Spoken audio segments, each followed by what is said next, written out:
Baiklah, itu di pojok kanan, di pojok kiri layar panjenengan sudah ada kata-kata record warna merah nggih semuanya nggih. Selamat datang Ibu yang baru bergabung, sudah 7. Bu Eka sudah masuk juga. Terima kasih, saya mulai. Assalamualaikum warahmatullahi wabarakatuh. Warahmatullahi wabarakatuh. Terima kasih Bapak Ibu yang sangat saya hormati dan sangat saya banggakan. Senang sekali pada hari ini Jumat 16 April 2021 kita bisa bersilaturahim. Saya sangat senang ketemu Bapak Ibu sekalian, bertemu dengan teman-teman di Bulukumba.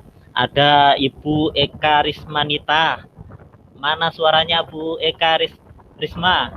Dibuka. Ayo kenalan Bu Eka. Monggo Bu Eka. Bu Eka. Bu Eka dengar suara saya? Ya, Bu Eka ini dari SMA Negeri 1 Bulukumba. Belum dengar suara saya ya. Dilanjutkan perkenalan kedua, silakan kenalan Ibu Darmawati dari SMP Negeri 1 Bulukumba. Mana Ibu Darmawati suaranya? Iya, saya Pak. Terdengar? Iya, silakan kenalan Ibu. Iya, saya. Ya, makasih banyak Pak. Saya Darmawati dari SMP Negeri 1 Bulukumba. Hal lain? Ya, saya guru mata pelajaran Bahasa Indonesia Pak. Keseharian saya di SMP Negeri 1 Bulukumba. Saya kira itu saja Pak perkenalannya. Iya, oke. Ya, terima kasih Bu Damayanti sudah perkenalan. Selanjutnya ini teman kita dari SD Negeri 2 Terang-Terang, Ibu Rianti Saharibulan. Ya, monggo Bu Rianti.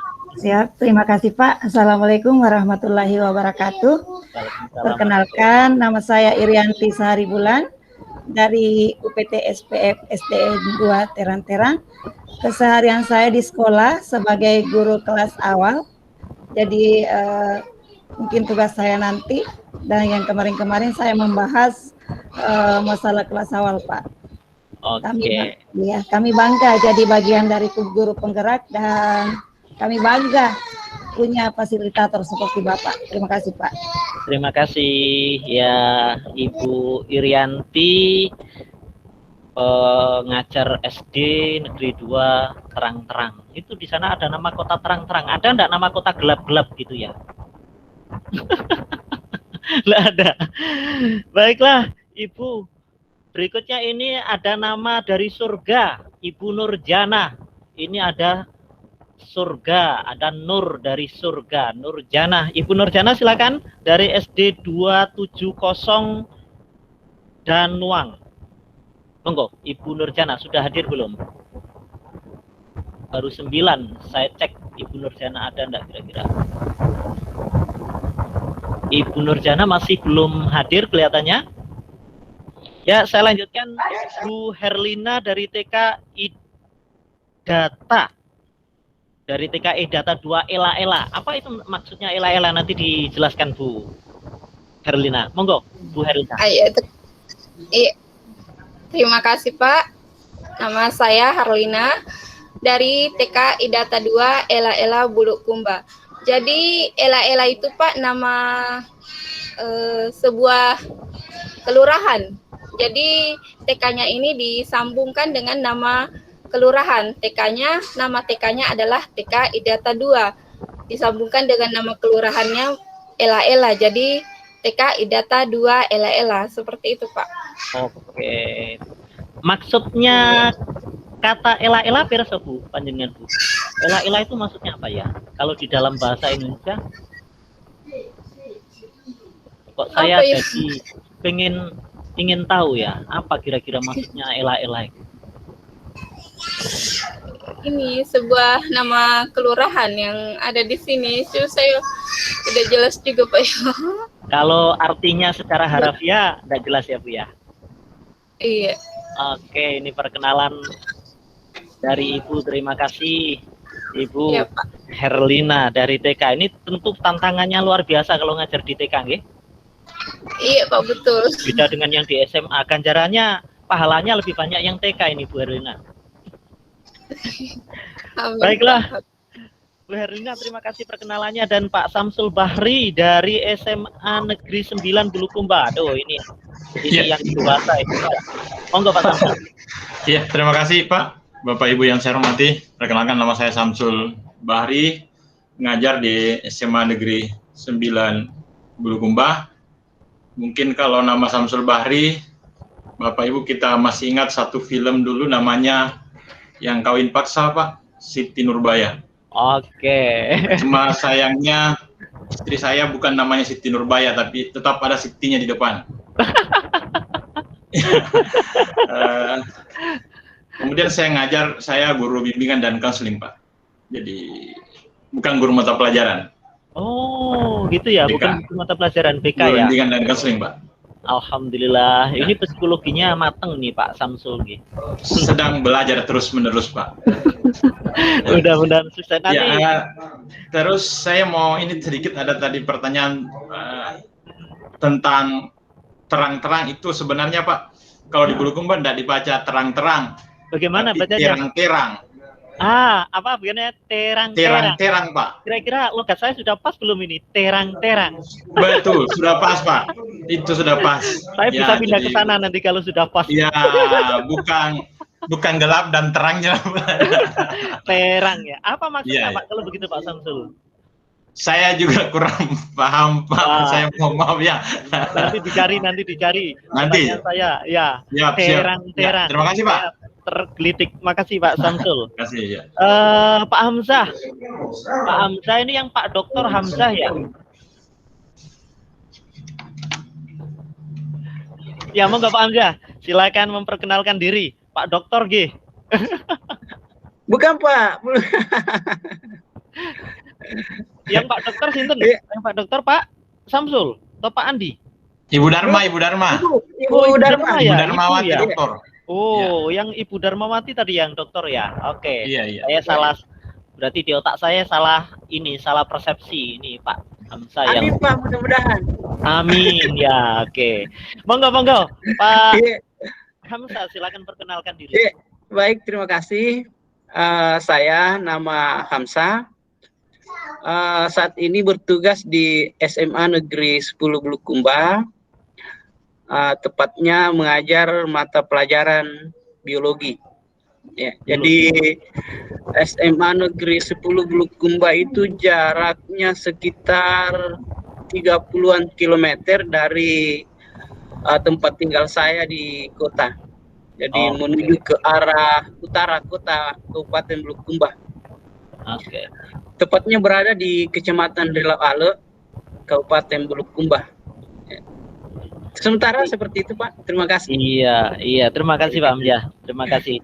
Saya sangat senang bisa kenalan, dan ini benar-benar hal baru. Saya benar-benar belum pernah itu menginjakkan kaki di Sulawesi Selatan ini.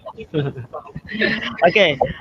Berikutnya Pak Andi Akbar G, dari SD Negeri 245. Monggo. Sudah hadir belum? Ini sudah 10, berarti kurang 1 ya yang belum hadir. Saya cek dulu yang belum hadir ini siapa ini. Baru 10 orang, berarti masih kurang 1. Bisa dicek itu nama teman-temannya. Soalnya ini saya tidak punya operator nih, sendirian. Kemudian di kolom chat sudah ada daftar hadir Bapak Ibu sekalian. Monggo Pak Andi Akbar sudah hadir belum? Kalau belum saya lewati Ibu Herlina SPDI dari SD Negeri 182 Danawang. Monggo. Ya, Assalamualaikum warahmatullahi wabarakatuh, Pak. Waalaikumsalam. Perkenalkan, nama saya Harlina SPDI. Kenapa selalu ikut titelnya SPDI? Mungkin karena waktu saya mengajar, jurusan saya sebenarnya tidak sesuai. Seharusnya saya menjadi guru agama, tetapi alhamdulillah waktu itu belum dapat kebijakan dari pemerintah saat kenaikan pangkat harus sesuai dengan jurusan. Kegiatan sehari-hari saya, Pak, saya mengajar di UPT SPF SDN 182 dan Nuang, tepatnya itu di Kecamatan Ujung Loe. Demikian, Pak. Ujung Loe, itu cara bacanya Ujung Loe, gitu ya? Iya, Ujung Loe. Kalau saya salah-salah baca ini dibenarkan. Itu juga saya tertarik, Ujung Loe. Ujung itu pakai cok. Iya. Kemudian kalau Loe itu apa ya? Kira-kira Loe. Ujung Loe. Ujung Loe, apa artinya Ujung Loe? Tapi di ujung. Tahu juga, Pak. Enggak tahu juga. Ini asli Makassar tuh enggak ya? Berlina. Asli Bulukumba, Berlina. Asli Bulukumba saya, Pak, tapi kecamatannya beda. Gitu ya. Iya. Oke, makasih Ibu. Iya. Supaya nanti kita bisa yang lain. Ya, Bu Dahniar, ini peserta terakhir dan nanti disambut Bu Darmawati yang kalau sudah hadir, Bu Doktor ya. Silakan Bu Dahniar dulu memperkenalkan diri. Waduh, kayaknya ndak aktif kameranya ini, Pak. Nggak apa-apa. Iya, Assalamualaikum warahmatullahi wabarakatuh. Waalaikumsalam warahmatullahi wabarakatuh. Nah, nama saya Dahniar SPD, saya dari UPT SDN 55 Cibolo di Kecamatan Kindang, ujung barat Kabupaten Bulukumba. Di sebelahnya sisa gunung, Pak. Demikian. Oke, Bu Dahniar, terima kasih perkenalan singkatnya. Saya lanjutkan tadi yang saya lewati Bu Darmawati, Bu Doktor ya. Silakan Bu Doktor. Sudah tadi, Pak. Oh, kok terlempar ya? Oh, sudah tadi ya Bu Darmawati deh ya? Sudah tadi. Oke, sudah cukup ya perkenalan kita. Mudah-mudahan nanti kita sambung lagi. Teman-teman ada yang keluar masuk ini mungkin sinyalnya agak berat ya. Saya share screen dulu untuk kesepakatan kita hari ini. Saya share screen.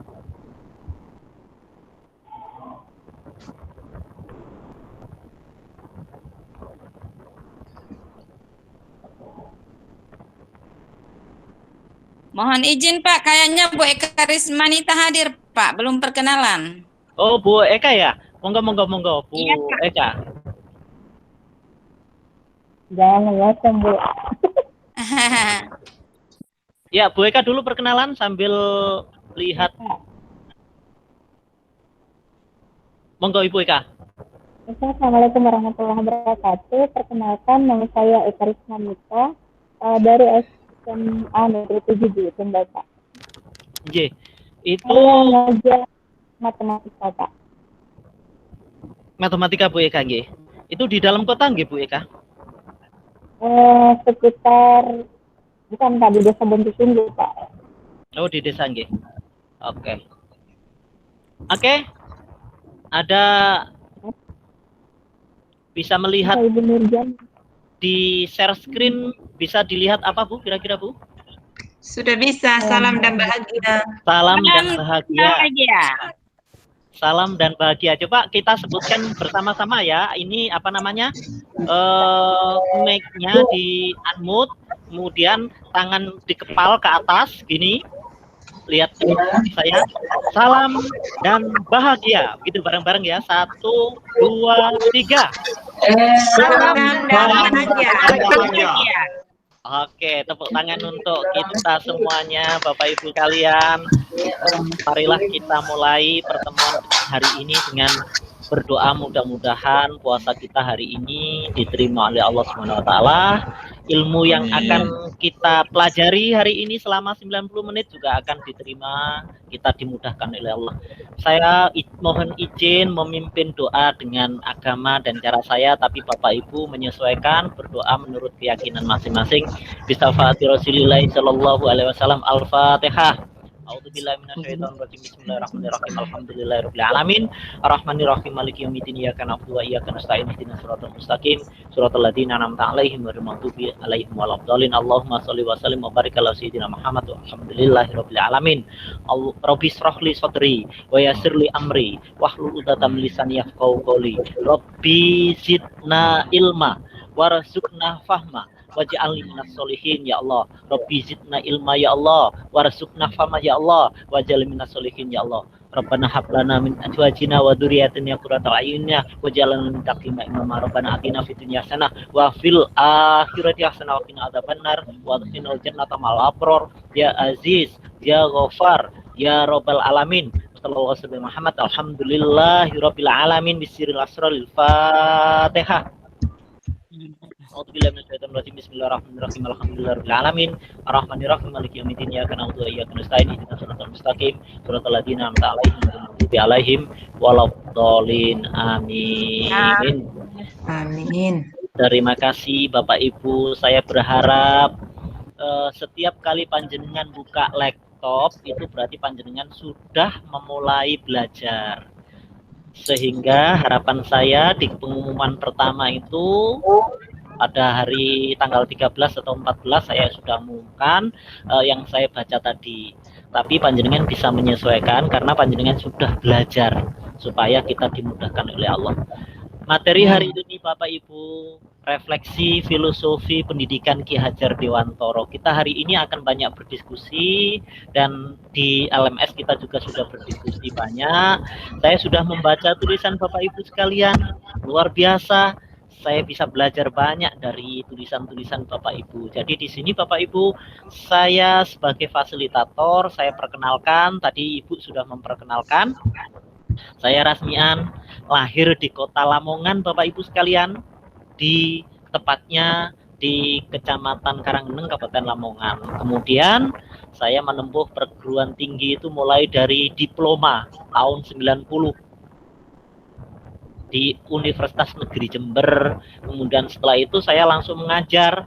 Karena saya langsung mengajar, kemudian saya belajar S1 melanjutkan di Kota Lamongan, jurusan Bahasa Indonesia. Kemudian melanjutkan S2-nya di Kota Surabaya, juga jurusan Pendidikan Bahasa.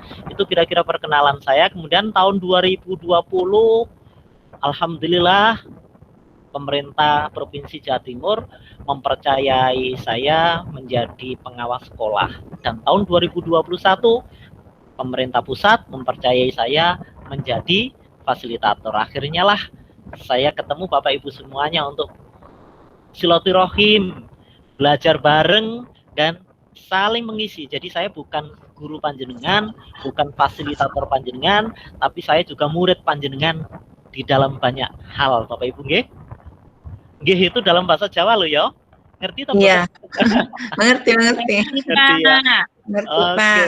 terima kasih. Jadi sekali lagi Bapak Ibu jangan berharap atau jangan menganggap saya menjadi bapak atau guru panjenengan, Bapak Ibu sekalian, saudara-saudaraku. Jadi kita merupakan bagian dari produk guru penggerak yang harus sama-sama bergerak, tidak hanya menunggu instruksi dari saya. Itu kira-kira refleksinya. Baik Bapak Ibu sekalian, presensi sudah saya kirim di kolom chat. Kemudian kita nanti akan bermain ke Mentimeter, tapi sebelum ke situ akan saya sampaikan ini dulu. Jadi di modul ini Bapak Ibu sekalian, kita akan harus mampu mencapai 3 hal, terutama hari ini nanti akan kita kuatkan ya di diskusi, yaitu jenengan harus bisa mencapai memiliki pengetahuan tentang dasar-dasar pendidikan Ki Hajar Dewantoro. Itu yang kedua, Bapak Ibu memiliki keterampilan mengelola pembelajaran yang berpihak pada siswa atau pada murid sesuai dengan konteks lokal kelas dan konteks lokal sekolah Bapak. Itu kemarin sudah banyak ditanyakan di pertanyaan.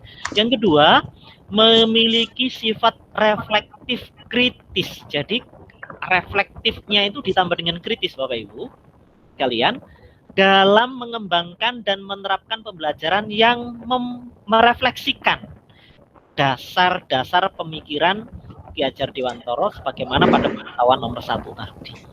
Sehingga panjenengan nanti dapat menuntun murid mencapai kekuatan kodratnya. Nanti akan kita bahas itu. Banyak hal. Saya langsung pada kesepakatan dulu sebentar.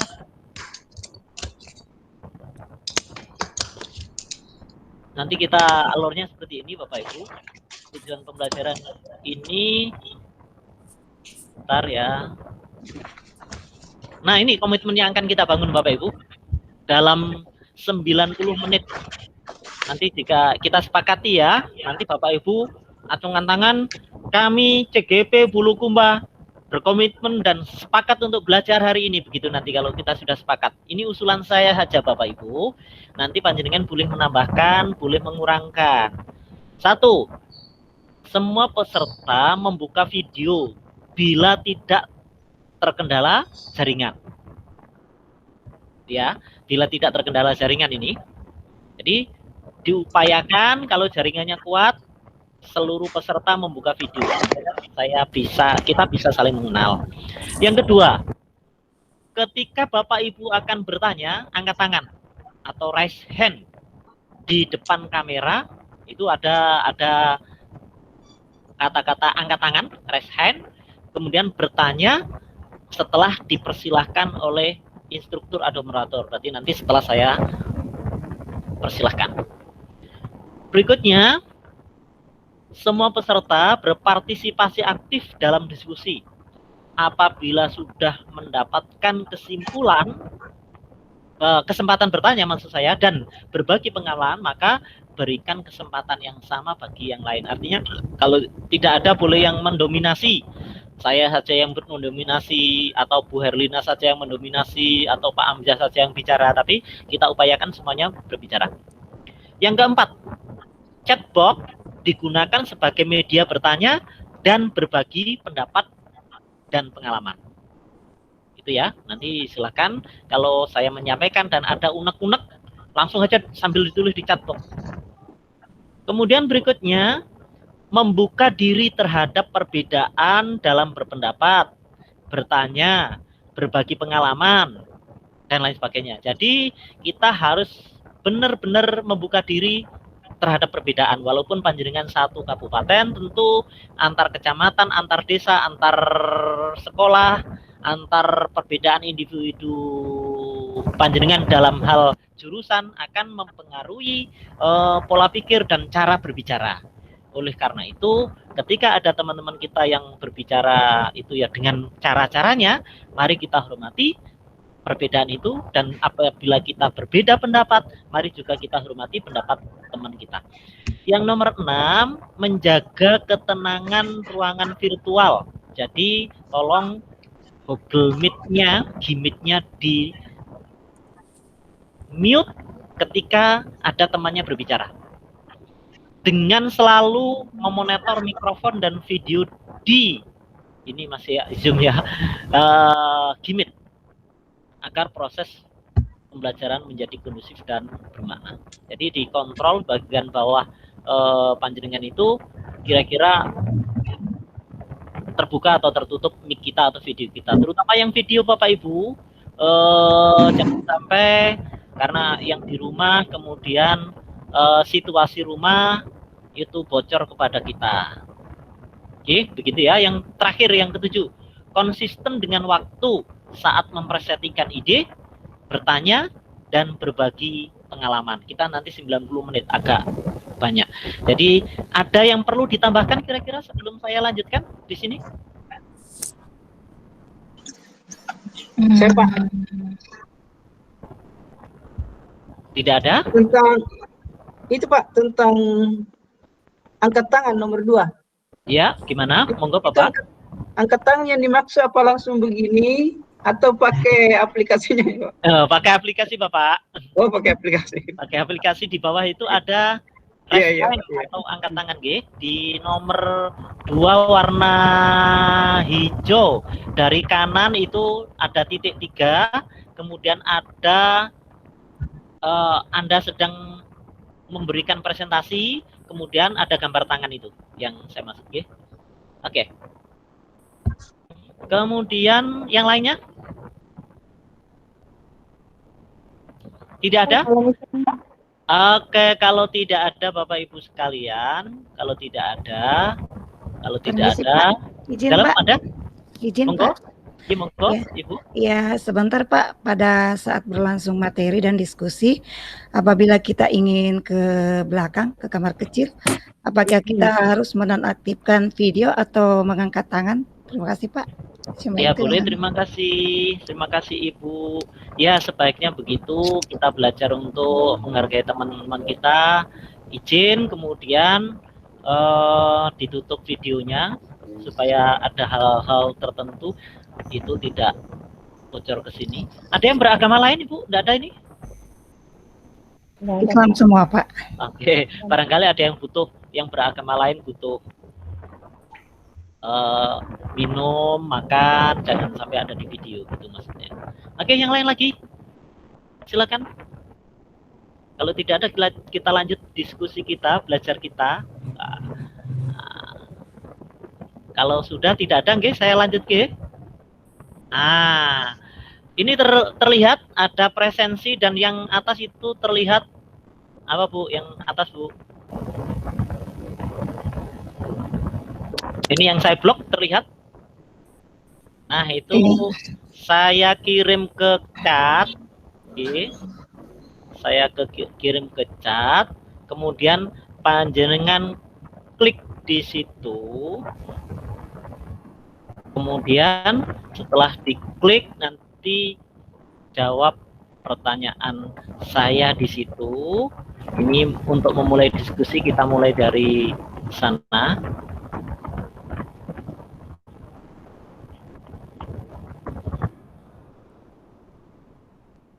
Kita belajar Bu ya, kalau nanti tidak selesai nggak apa-apa, yang penting kita sudah juga nanti bisa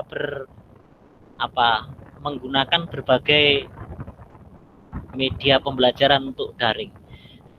Bisa diklik di sana Mentimeternya, itu klik aja bisa langsung.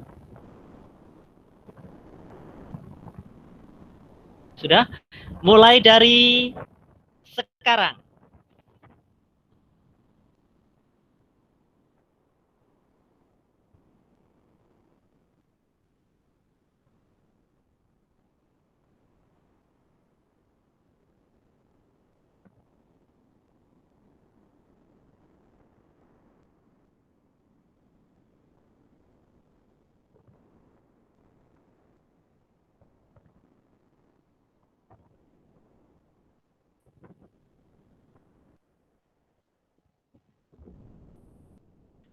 Ya Ibu.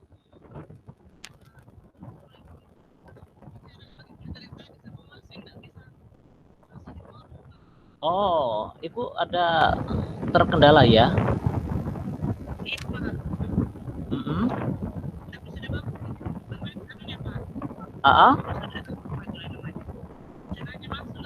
Oh, cara masuk kembali ke ruang itu room atau ini saya kirimi linknya ya.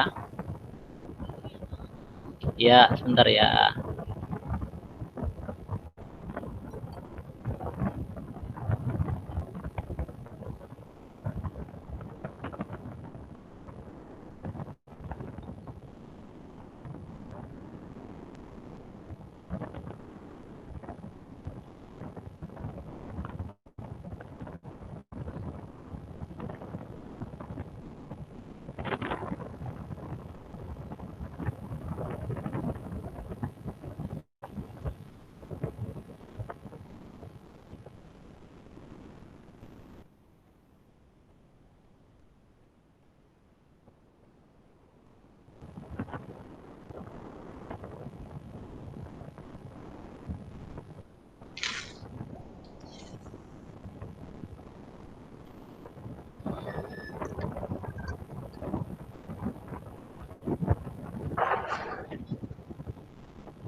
Saya cek pekerjaan panjenengan.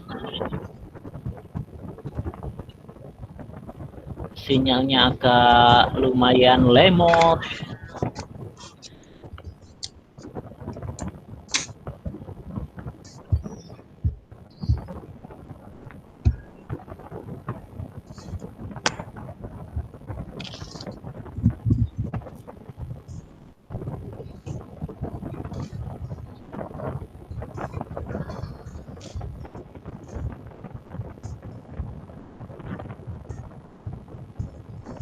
Gantikan dulu berbaginya. Ini meternya kok.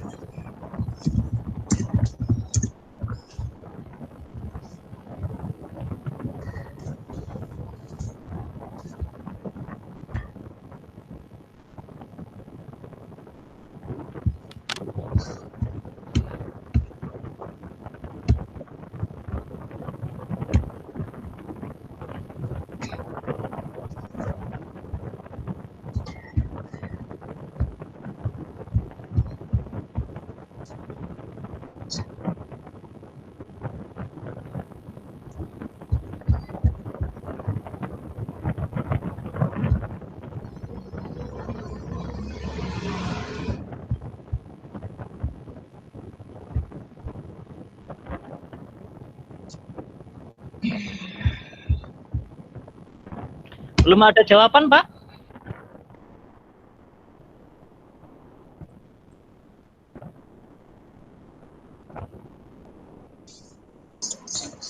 Kalau saya sudah submit, cuma tidak full seluruh ke bawah.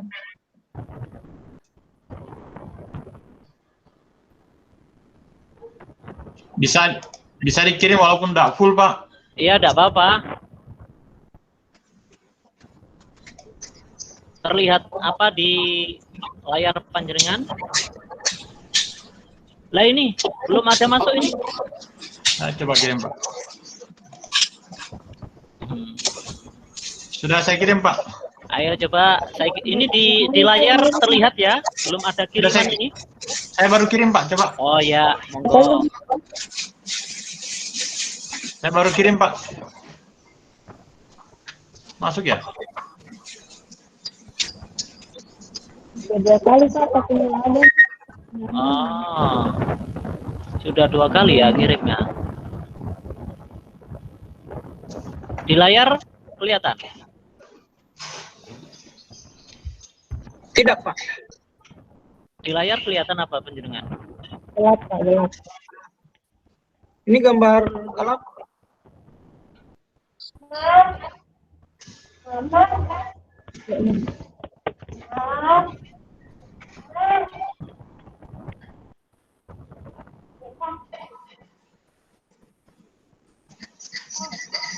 Oh ya sudah, masuk. Di layar terlihat gambar apa Bapak? Gambar. Berhenti, Masih gambarnya Pak. Pak Akbar ini. Stop screen saya. Orce. Oh, sudah. Gini, Screen, Pak. saya coba stop screen dulu.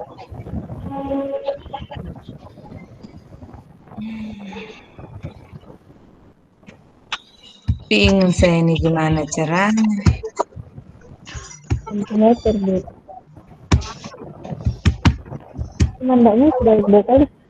Di layar Bapak terlihat apa?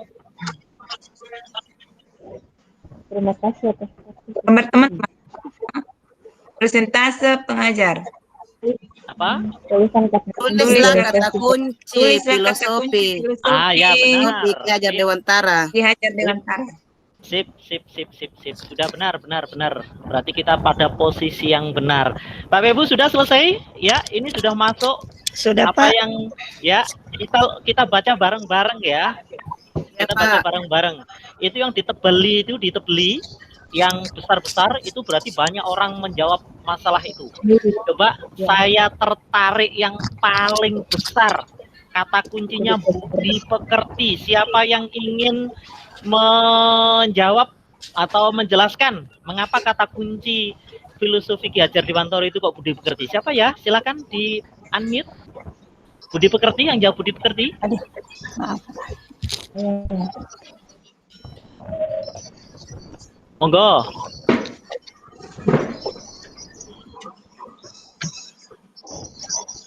Budi pekerti. Monggo. Dengar suara saya. Ibu, halo. Masih dengar? Dengar? Iya, kedengaran Pak. Sudah dengar. Kerjanya dihentikan. Sekarang kita ke layar, benar-benar ke layar monitor. Di situ ada kata budi pekerti, Bapak Ibu sekalian. Siapa yang menulis budi pekerti? Saya Pak, saya. Oke, Ibu, perkenalkan Ibu, kemudian disampaikan beberapa kalimat tentang budi pekerti. Monggo. Assalamualaikum warahmatullahi wabarakatuh. Salam. Hajar di kantor itu yang berdasarkan adalah kata kunci yang sering kita baca adalah budi pekerti. Ini yang paling penting karena wilayah yang sekarang yaitu yang dan setelah yang sampai saat ini belum digunakan Suara Ibu kecil sekali, Bu. Dengar. Iya, ya terima kasih. Saya sayup-sayup mendengar suara Ibu. Baik, berikutnya budi pekerti ini tebel banget, mesti lebih dari 2 orang, lebih dari 3 orang. Pak. Izin Pak. Oke, monggo, ayo yang izin Saya, tadi. Pak. Iya. Ya, yang izin monggo. Rianti. Ayo monggo, Ibu langsung di unmute. Ya, terima kasih Pak. Mengapa saya tadi memilih budi pekerti pada kata kunci dari filosofi Ki Hajar Dewantara? Karena pada proses pendidikan dan pengajaran tujuannya itu menuntun anak agar anak tidak kehilangan hara dan membahayakan diri. Di sini berarti anak harus dibekali dengan budi pekerti yang baik agar tidak berkelakuan yang tidak menyenangkan di masyarakat dan di lingkungannya, serta anak dapat menemukan kemerdekaannya. Terima kasih Pak. Oke, terima Pak, kasih. Nurjana, Pak. Ya, Bu Nurjana, monggo. Iya, Pak. Sambung Bu Nurjana dulu. Ya, Bu terima Nurjana. kasih ya atas kesempatan yang diberikan kepada saya. Saya baru masuk tapi alhamdulillah bisa paham. Nah, salah satu kunci filosofi Ki Hajar Dewantara adalah budi pekerti. Mengapa? Karena di dalam pendidikan budi pekerti lah yang menjadi ujung tombak dari dari susunan pendidikan. Mengapa? Budi itu kan budi pekerti terbagi 2, yaitu budi kalau budinya dia ada di situ cipta, rasa dan karsanya yang diutamakan. Di mana cipta itu adalah kemampuan dalam pikiran untuk mengadakan sesuatu yang baru. Kalau rasanya itu berkenaan dengan pendapat atau tanggapan mengenai sesuatu hal. Kalau karsa, daya atau kekuatan dari jiwa yang menjadi dorongan bagi makhluk hidup atau dari anak didik kita. Sedangkan pekertinya adalah berkenaan dengan perilakunya atau sikapnya yang harus dibentuk. Seperti itu dari saya.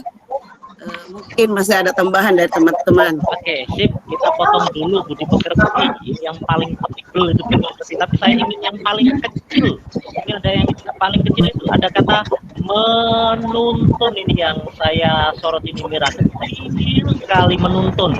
Siapa tadi yang menuliskan kata menuntun? Saya, Pak. Oke, kenalkan. Silakan. Monggo. Ya. Terima kasih. Assalamualaikum warahmatullahi wabarakatuh. Setelah saya membaca dari kemarin tentang filosofi Ki Hajar Dewantara, saya jujur sampaikan bahwa ternyata saya setelah kapra selama ini tentang tulisan Ki Hajar Dewantara ternyata hanya sebagian yang saya pahami. Di guru penggerak ini ternyata memang wajar kalau dikatakan kita akan menjadi penggerak kepada guru-guru lain, karena selama ini guru bukanlah menuntun. Kita harus sampaikan secara fakta di lapangan bahwa bagian guru selama ini adalah Kalaupun menuntun itu hanya menuntun orang-orang pintar, orang yang sudah terlanjur nilainya tinggi, tetapi kurang menuntun kepada anak-anak yang kebetulan ada pengaruh lingkungan sehingga belum menjadi pintar atau cerdas. Ternyata di Ki Hajar itu kita diminta menuntun adalah kita harus memahami bahwa anak masing-masing punya kodrat alamnya yang dibawa sejak lahir. Tugas kita sebagai guru itu hanya menuntunnya, mengawasinya, membimbingnya, agar potensi yang dimiliki sejak lahir itu bisa berkembang. Dalam artian dikatakan tadi teman bahwa agar ia tidak terpengaruh dengan hal-hal yang jahat. Ini yang saya pahami sangat mendalam bahwa kata kunci saya itu adalah menuntun yang harus kita miliki sebagai seorang guru di sekolah. Saya kira itu Pak, terima kasih. Saya tertarik tadi Pak dengan pernyataan panjenengan. Ini karena saya tidak bisa lihat layar monitor. Ini Bapak siapa tadi? Pak siapa? Samsul Bahri Pak. Oh iya, Pak Bahri. Saya tertarik satu kata dari panjenengan Pak Bahri. Tolong diklarifikasi. Selama ini saya merasa selama ini salah. Tadi ada kata itu ya Pak Bahri ya? Betul, betul. Nah, apa itu kira-kira Pak Bahri kesalahannya Pak Bahri? Yang saya pahami selama ini Ki Hajar Dewantara itu adalah hanya Ingarso Sontulodo, Tuturi Handayani, dan Imade Mangunkarso. Hanya itu 3 kata kunci yang saya pahami. Ternyata ada kata kunci lebih mendalam dari ketiga itu adalah kata menuntun. Yang paling mendalam menurut Bapak menuntun Pak. Jadi sesungguhnya bukan, menurut saya pribadi bukan Tuturi Handayaninya itu, Sontulodonya bukan itu, tapi tuntunan itu ada pada 3 poin itu. Jadi intinya buat saya tuntunan. Ingarso ada di situ, Imade ada di situ, dan yang lainnya ada semua di situ. Itu yang saya maksud Pak. Jadi inti dari filosofi menurut panjenengan itu pada penuntunnya ya? Iya, tuntunannya. Bukan pada Tuturi Handayani, Ingarso Mangunkarso itu bukan ya? Bukan pada 3 hal itu. Yang ketiga item itu ada di tuntunan. Kalau saya pribadi. Oke. Karena pada saat kita menuntun maka berarti kita ada di depan, kita ada di tengah, kita ada di belakang. Oke, tepuk tangan untuk panjenengan. Beri applause. Luar biasa, luar biasa. Ini kata menuntun itu kecil sekali. Berarti hanya 1 orang ini yang bicara menuntun. Ada enggak yang menuntun yang lain tadi menuliskan kata menuntun? Kecil sekali tidak ada. Berarti panjenengan saya sendiri ya. Tapi ada kata tuntunan. Aku kira langsung disuruh menuntun. Ya, gitu. Kata kunci itu berarti 1 kata ya, Bu ya. 1 kata ya. Oke, sekarang saya ingin pada kalimat kodrat alam, juga kecil banget di sini nih. Iya, saya Pak. Siapa ini kodrat alam? Pak. Ya, monggo Ibu diperkenalkan. Iya. Monggo. Baik Pak, terima kasih banyak atas kesempatan yang diberikan. Jadi berangkat dari persoalan utama bahwa ketika kita ingin memahami filosofi Ki Hajar Dewantara dari hasil penjelajahan yang kita lakukan, termasuk juga dari pengalaman-pengalaman yang kita rasakan bahwa pada dasarnya pendidikan itu harus dibangun dengan kesadaran akan adanya keterlibatan kodrat alam. Nah, apa yang kita pahami pada kodrat alam bahwasanya pendidikan yang sementara kita bangun dan kita kembangkan ini yang notabene objek kita adalah peserta didik adalah sesuatu hal yang tidak bisa kita paksakan dengan sendirinya, tetapi harus kita selaraskan dengan kodrat alam yang melingkupi eksistensinya. Artinya adalah bahwa kita sadari dari sejak lahir seperti filosofi yang pertama bahwa anak itu lahir dengan potensi atau basic kemampuan. Akan tetapi sesungguh pun dia sudah memiliki kemampuan dasar, dia tetap berkembang seiring, sejalan dan selaras dengan kodrat alam tempat di mana dia tumbuh kembang. Artinya tempat di mana peserta didik itu Misalnya saja tidak mungkin seorang anak memiliki kemampuan secara sama keseluruhannya, ya, secara umum mereka memiliki kemampuan yang sama, tidak mungkin, ya. Ada anak mungkin yang kemampuan matematikanya bagus, ada anak kemampuan seninya bagus, ada anak kemampuan misalnya kemampuan mengelola alam dan lingkungan bagus, kemampuan tekniknya bagus. Itu disesuaikan dengan kodrat alam di mana anak itu tumbuh dan berkembang. Jangan dipaksakan secara keseluruhan bahwa anak itu sama, karena dia walaupun dia terlahir dari apa istilahnya lahir dengan, karena mereka lahir dengan bawaan yang sama. Sisa tugas pendidik di sini adalah bagaimana kita menempa mereka sesuai dengan, termasuk sesuai dengan kondisi lingkungan tempat di mana kita membesarkan dan mendidik mereka. Itu untuk sementara tanggapan dari saya, Bapak Instruktur. Terima kasih banyak. Assalamualaikum warahmatullahi wabarakatuh. Hebat. Tapi saya tanya dari segi etimologis ya Bu ya. Kodrat itu apa Ibu? Kira-kira kodrat itu Bu? Kalau kodrat itu Bu, kodrat sendiri? Kodrat itu berkaitan dengan sesuatu yang mendasar dan alamiah, Pak. Sudah diturunkan secara alamiah. Sudah lahir itu dari sononya. Sudah itu mendasar, ya, sudah pokok, lahir. Ya, dari sononya. Kalau alam Bu, alam? Iya. Alam? Alam itu apa ya? Bumi. Kodrat alam. Alamnya dulu, alam. Sesuai dengan lingkungan, Pak. Oke, jadi alam bisa kita lihat sebagai lingkungan. Lingkungan itu bisa lingkungan biotik dan bisa lingkungan abiotik, yang guru biologi tadi begitu ya. Jadi kalau kita gabungkan dua kata ini berarti kodrat alam, lingkungan sudah diciptakan oleh Allah Tuhan kita. Itu ya sudah sesuai dengan kondisi yang sudah diciptakan, asalnya indah begitu. Kemudian Bulukumba dengan Lamongan berbeda, Bulukumba dengan Majene berbeda, Bulukumba dengan Sopeng berbeda. Yaitu kodrat alamnya begitu, itu alamnya itulah alam biotiknya.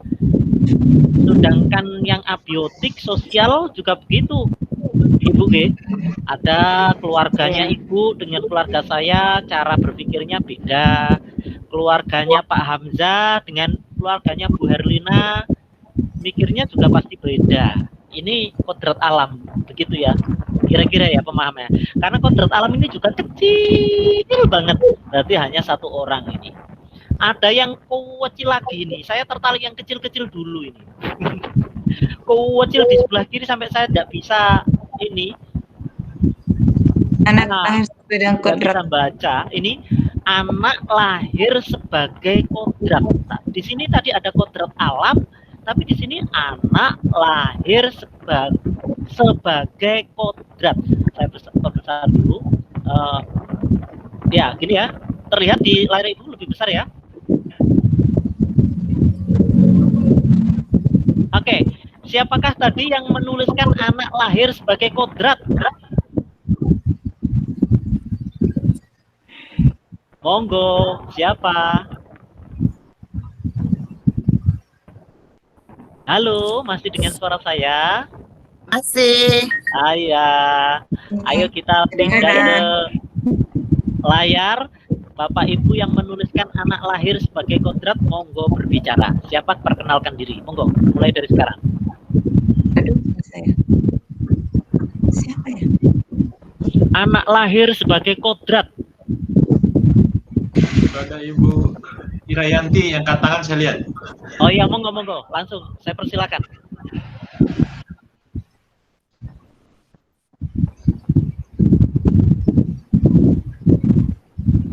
Ibu monggo.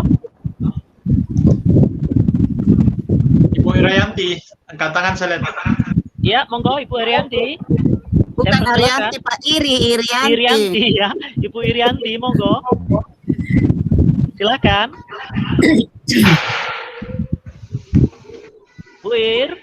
Ya, siap Pak, terima kasih. Oke, ya, monggo. Ya, berkaitan dengan kodrat zaman Pak, bila melihat kodrat zaman saat ini, pendidikan global merupakan anak dituntut untuk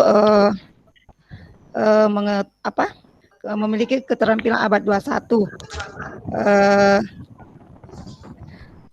Ki Hajar Dewantara juga mengingatkan bahwa pengaruh dari luar tetap harus disaring dengan tetap mengutamakan kearifan lokal budaya Indonesia.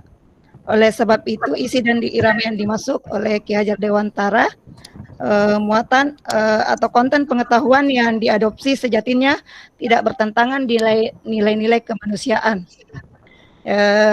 Juga bahwa didikan anak-anak dengan cara yang sesuai dengan tuntutan alam dan zamannya Pak pada saat ini. Kita kembali pada zaman sebelum sekarang abad 21, belum dikenal adanya Android, setidaknya berbeda dengan kehidupan yang pada abad 21 sekarang Pak. Anak yang dulu tidak mengenal Android, tetapi mereka bisa hidup berkembang dengan bahagia. Sedangkan sekarang anak-anak dituntut pada abad 21 untuk lebih banyak mengetahui tentang IT, tetapi anak-anak juga harus dituntun agar tidak melewati koridor-koridor yang menyalahi norma. Jadi kita sebagai guru, sebagai pendidik harus menuntun anak dan mengingatkan anak agar tidak terlalu jauh memasuki dunia yang belum waktunya mereka ketahui. Demikian dari saya Pak. Terima kasih Ibu.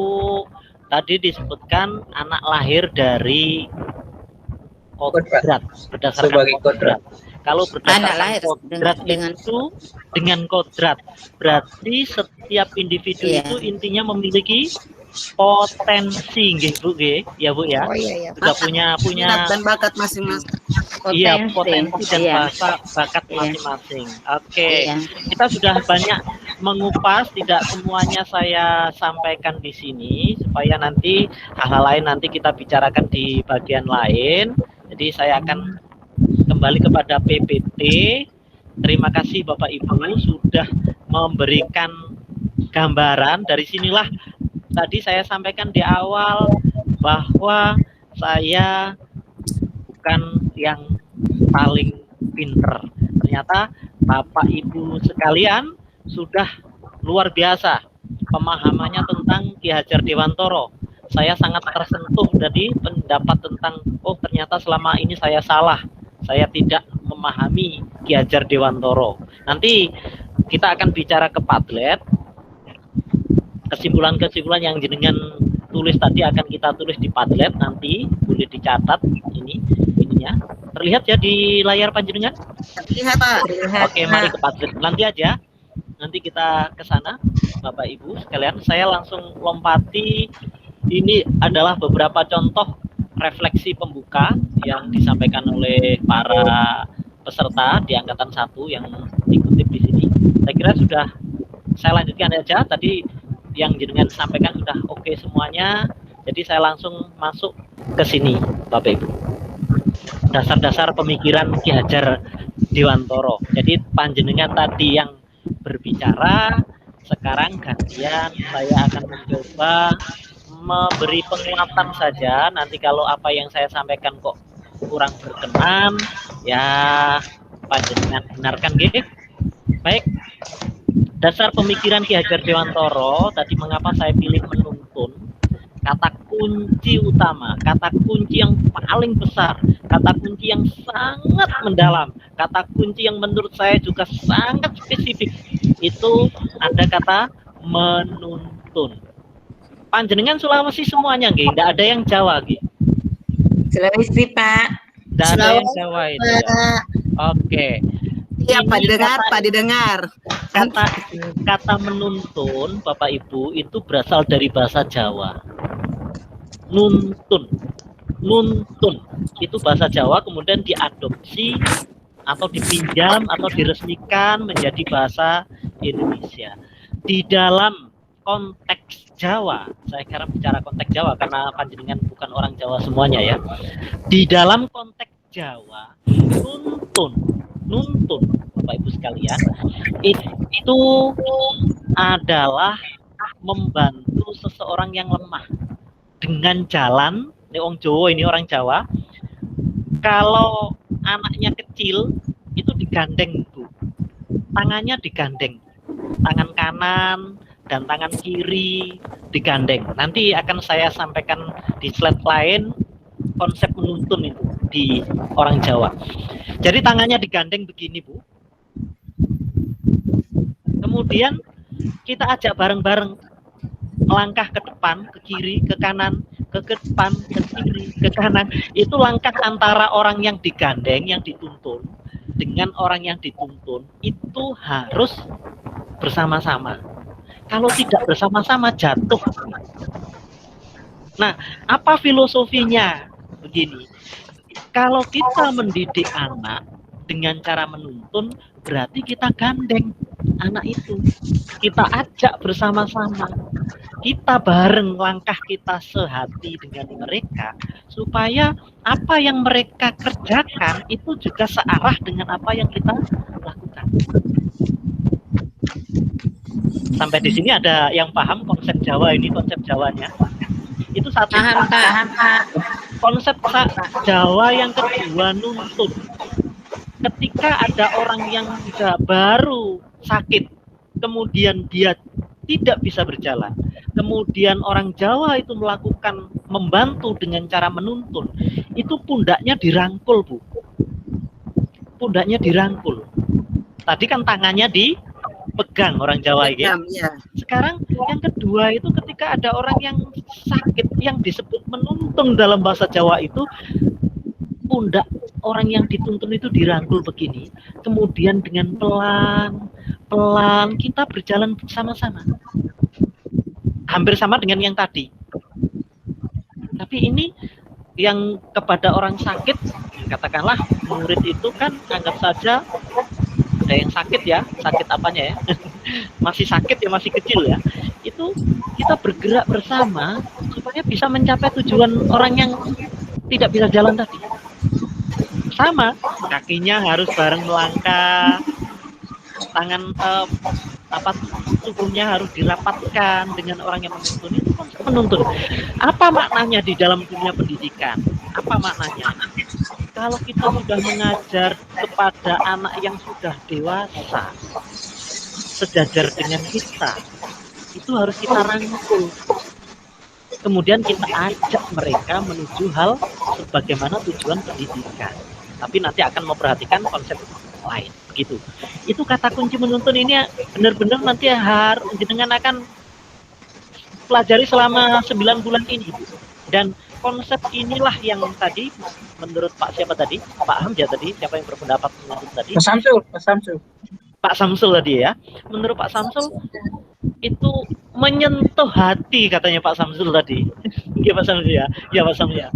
Menyentuh hati, ternyata Pak Samsul merasa, aduh selama ini saya salah ya, tidak seperti itu. Ya itulah nanti kesadaran yang akan kita bangun bersama-sama. Kita selama ini sudah menuntun atau belum ya, kira-kira ya Bapak Ibu. Baik, itu yang saya tebali menuntun. Segala kekuatan kodrat pada anak didik, saya tebali kok tidak pada kodratnya. Kodratnya tadi sudah dijelaskan ya, banyak tadi kodrat anak.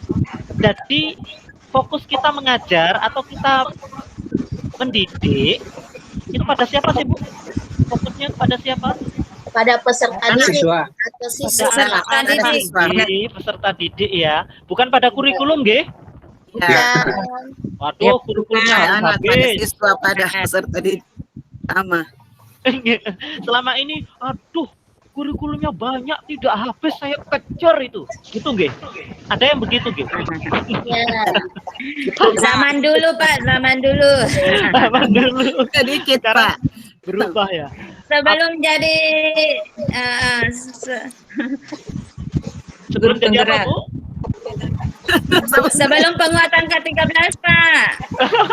Sebelum penguatan ke-13 itu banyak sekali persepsi berbeda, Pak. Kejar target. Kejar target. Jadi bukan anak yang menjadi pusat pendidikan. Jadi yang menjadi pusat itu siswa kita, anak kita, kata Ki Hajar Dewantoro. Jangan kurikulum, jangan kepala sekolah, jangan siapa lagi dapat pekerjaan supaya anak dapat kerja, salah. Tapi fokus pada kebutuhan anak, kodrat anak, kebutuhan anak, kodrat anak ini. Nah, jangan lupa ini, saya tebeli yang berikutnya ini, keselamatan Bapak Ibu. Jadi makanya saya sebut orang sakit tadi contohnya. Orang sakit itu kalau mau jalan kan jatuh-jatuh ya Bu ya. Kalau jatuh nanti sakit lagi, bisa stroke kalau orang stroke jatuh itu.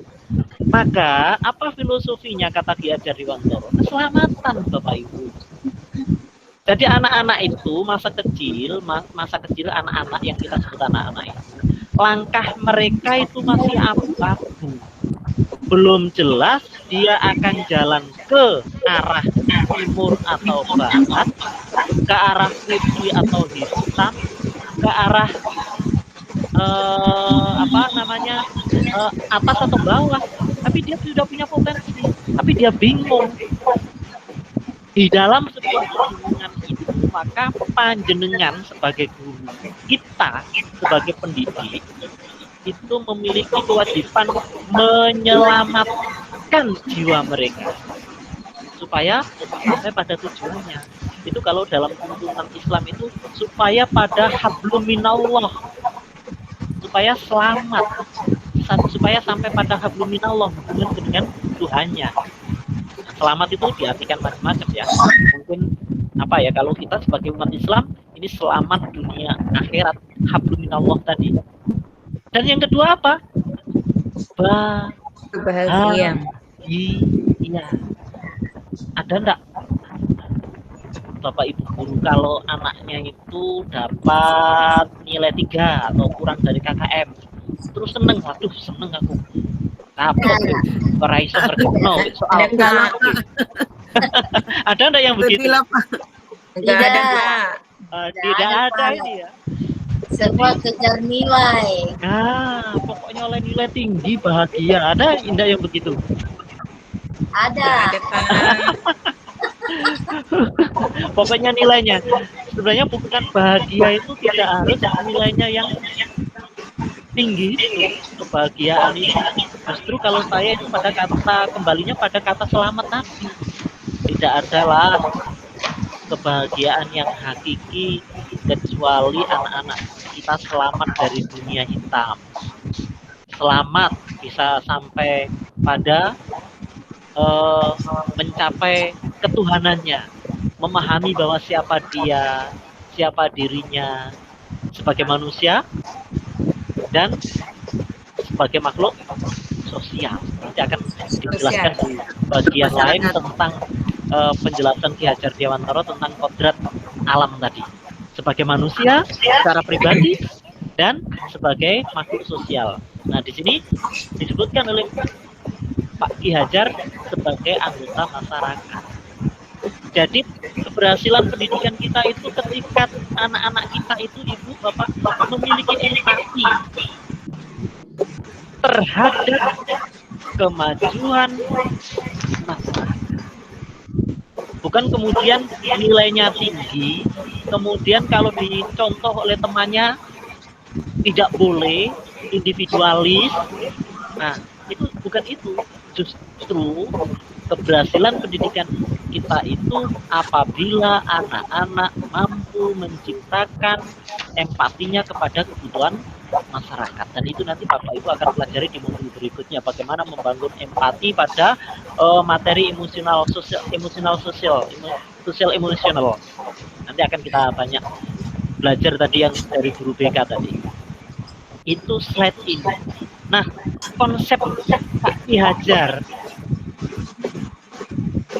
menuntun itu di dalam LMS kemarin ada film tentang ini ya.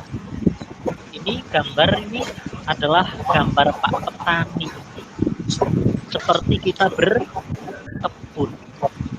ketika Ibu Damayanti suka nanam padi, Ibu Damayanti harus mengoptimalkan bagaimana pineh dalam bahasa Jawa, anak dari padi itu bisa tumbuh menjadi optimal seperti padi yang diharapkan. Misalnya satu bulurnya bisa menjadi 1000, satu batang bisa 1000 bulir. Itu Ibu Damayanti harus mengolah tanahnya dengan baik, mengairinya dengan baik, memenuhi kebutuhan nutrisinya dengan baik, menghalangi penyakit bisa masuk, mencegah orang lain mengganggu dia. Pernah bayangkan seperti itu, Bu? Tukang kebun itu. Nah, itu artinya apa? Ini konsep penuntun di atas tadi saya mencoba menggali, mencoba merefleksikan kembali. Itu konsep penuntun dari petani begitu. Sesuai dengan kodratnya, kodrat alamnya apa? Kalau padi, dia tumbuh jadi padi. Kalau ini dia adalah tanaman yang di jagung, gambar ini sawi, ya harus menjadi sawi. Kalau jagung, ya harus menjadi jagung. Tidak bisa sawi bisa jadi jagung, jagung bisa jadi sawi, atau padi jadi sawi. Jadi panjenengan itu tinggal mengoptimalkan kodrat alam. Sudah diciptakan oleh Allah dengan potensi yang berbeda-beda, dengan kecerdasan yang berbeda-beda. Itu yang disebut sebagai kodrat alam tadi. Lingkungan padi dengan lingkungan jagung beda. Jangan sampai pemupuk padi nanti menggunakan pupuknya jagung yang nggak pas. Gitu. Penyakitnya jagung berbeda dengan penyakitnya padi. Ketika kita ngobati padi, jangan menggunakan obatnya jagung, walaupun ada beberapa obat itu yang sama. Gitu. Tapi cara penggunaannya harus sesuai dengan jagung itu. Itu filosofi kodrat alam dan menuntun Pak Ki Hajar Dewantara sebagaimana ini. Gambarkan ini. Menanam benih. Menanam jagung. Itu sama dengan mendidik. Ketika kita menanam jagung, pertama-tama kita menyiapkan lahannya bagaimana sedemikian rupa, kita buatkan lubang, jagungnya kita, orang Jawa itu ada yang direndam. Ini upaya-upaya bagaimana bibit ini supaya tidak mati di awal persiapan penanaman. Bagaimana kita kalau kita masukkan ke filosofi pendidikan kita, sudah ada benih, jenengan nerima siswa yang jerene orang Jawa itu bongkeng, akhlaknya kurang baik, nerima siswa yang bagus, nerima siswa yang punya potensi seni, punya siswa yang bisa nembang, punya siswa yang bisa baca Al-Quran, punya siswa yang nggak bisa membaca, punya siswa yang tidak mau matematika. Kemudian sebagai guru matematika, bagaimana benih-benih itu kemudian kita siapkan supaya dia tumbuh dan berkembang sesuai kemauan kita dan sesuai dengan kodrat alamnya anak. Kodrat alamnya bagaimana? Apakah kita sudah pernah berpikir seperti itu selama ini? Sudahkah Bu, Ibu? Kira-kira kita berpikir jadi berpusat pada siswa tadi, arahnya seperti itu, menuntun itu arahnya seperti itu. Saya lanjutkan slide berikutnya. Nah, ini tadi yang banyak disampaikan oleh Ibu tadi, budi pekerti, watak, karakter.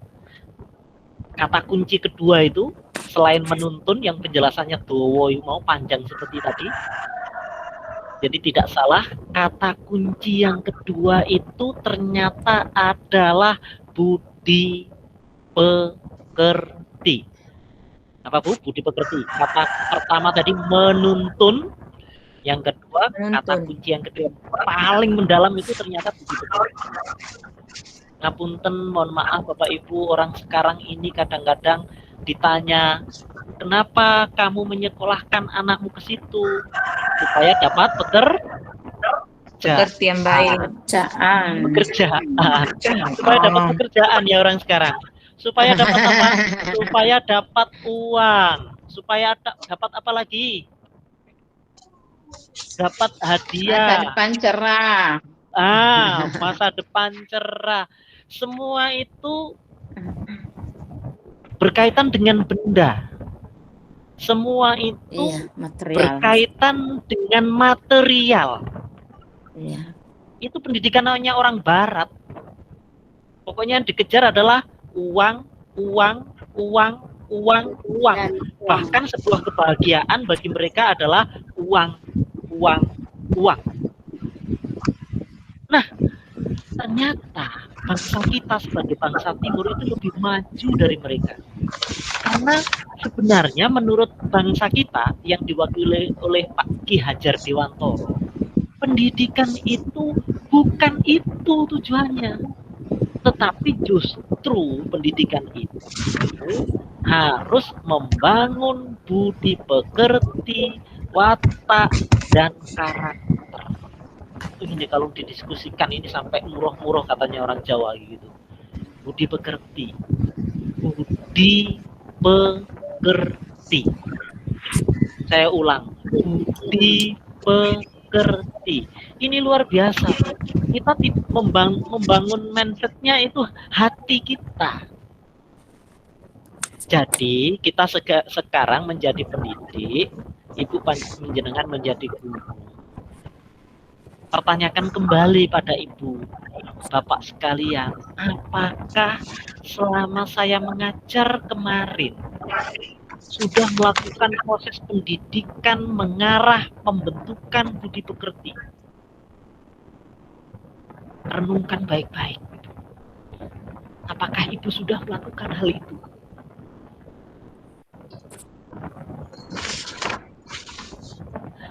Kolom silahkan ditulis di kolom chat siapa Bapak Ibu yang sudah merasa melakukan pendidikan budi pekerti. Kolom di chat, tulis di chat, silakan. Saya mulai dari sekarang di kolom chat.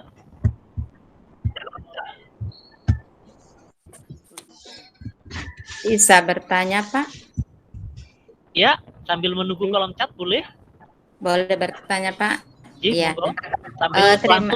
Iya, terima. Monggo Bu Dama atau Bu Iya. Begini Pak, saya itu merasa tergelitik dengan materi sajian di Guru Penggerak ini. Mengapa? Rasanya semenjak saya menjadi guru, Pak, sepertinya kita ini baru kembali menemukan mutiara yang selama ini terpendam. Selama ini ketika kita mengikuti pelatihan dan kegiatan, bahkan tidak pernah disinggung sama sekali seperti apa filosofi pendidikan secara ini yang dibangun oleh Ki Hajar Dewantara. Sekarang ini kita kembali melihat bahwa ternyata di sana ada mutiara keilmuan yang secara ini bisa membangun kembali bangsa ini. Kalau saya mau mengatakan boleh jadi ini adalah kemerdekaan yang kedua, kemerdekaan di bidang pendidikan. Mengapa Pak? Selama ini kita hanya memetik satu hikmah, selalu mengambil satu hikmah dari filosofi, dari semboyan yang dibangun, yang dominan itu hanya tuturi, handayani. Selalu itu yang ditekankan. Nah, saya ingin mengatakan Pak, kita berbicara karakter di satu sisi pada dataran aplikasi pendidikan itu sangat kecil sekali konten yang membahas tentang karakter. Anggaplah kan kemarin hampir kita membedakan antara pembelajaran yang membangun karakter dengan pembelajaran yang sifatnya umum, bahkan terpisah. Itulah tadi yang Bapak katakan bahwa kita ini belajarnya sangat-sangat seakan-akan parsial, Pak, parsial sekali. Karakter diajarkan di PKN, karakter diajarkan di agama. Gara-gara mengejar target mata pelajaran lain itu tidak, Pak, mengejar target kurikulum. Nah, di K13 saya baru melihat ini diungkap tentang karakter, tapi tidak seberapa besar rasanya kontribusi teori-teori ini bisa membangun karakter anak melalui mata pelajaran yang lain. Nah, kalau memang ini menjadi mutiara yang harus kita semaikan kembali di dunia pendidikan Indonesia.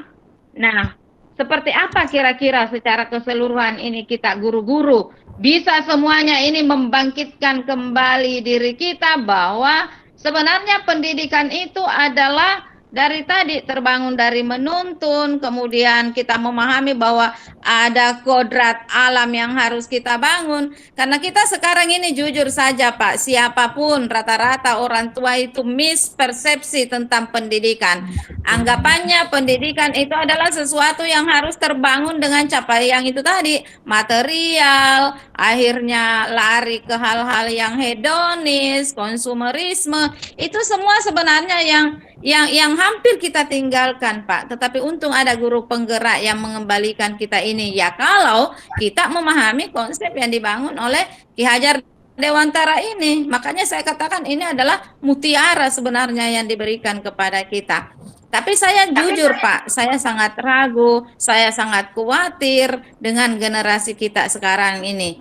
Mereka sangat pandangannya itu sangat sempit, terbatas pada dunia, belum bisa menjangkau yang namanya keselamatan itu tadi Pak. Hablum minallahnya itu belum bisa kita bangun. Pembelajaran agama hanya 2 SKS, pembelajaran agama hanya berapa jam itu di kelas. Nah, saya juga khawatir Pak. Iya. Oke, artinya sudah, Pak, saya ingin keyakinan. Pertanyaannya adalah bagaimana ini Pak, apakah benar kita bisa membumikan anak-anak Indonesia yang mencapai keselamatan dengan pola pendidikan, membangun budi pekerti dengan jam belajar agama yang singkat, PKN singkat, guru yang tidak bisa membangun karakter berdasarkan mata pelajaran yang diembannya. Iya. Oke, mohon terima Pak. kasih. Iya, makasih banyak Bapak Fasilitator. Saya mendapatkan Sama-sama, banyak hal dari pernyataan Ibu. Luar biasa Ibu.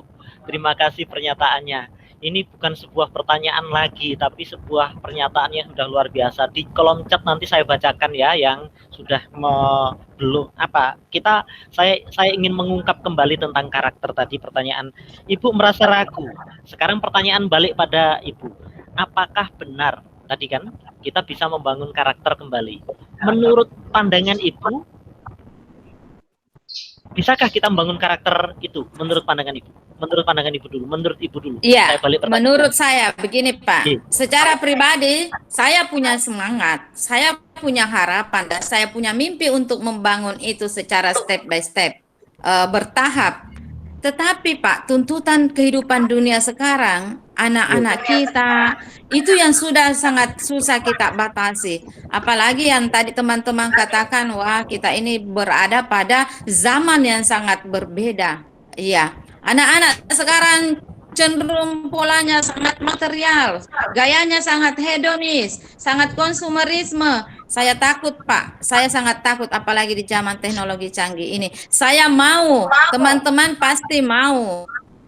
Tetapi bagaimana ini Pak? Dengan itu tadi perbandingan, bahkan isu-isu bahwa pembelajaran agama itu akan menjadi pembelajaran di luar, bisa diajarkan tidak melalui sekolah. Mohon maaf ini Pak, apakah benar bisa seperti itu ke depan? Ini baru wacana tetapi sangat menggoyahkan pendirian saya. Saya bisa berbuat Pak, tapi selebihnya tentu kebijakan yang menaungi harus lebih banyak lagi.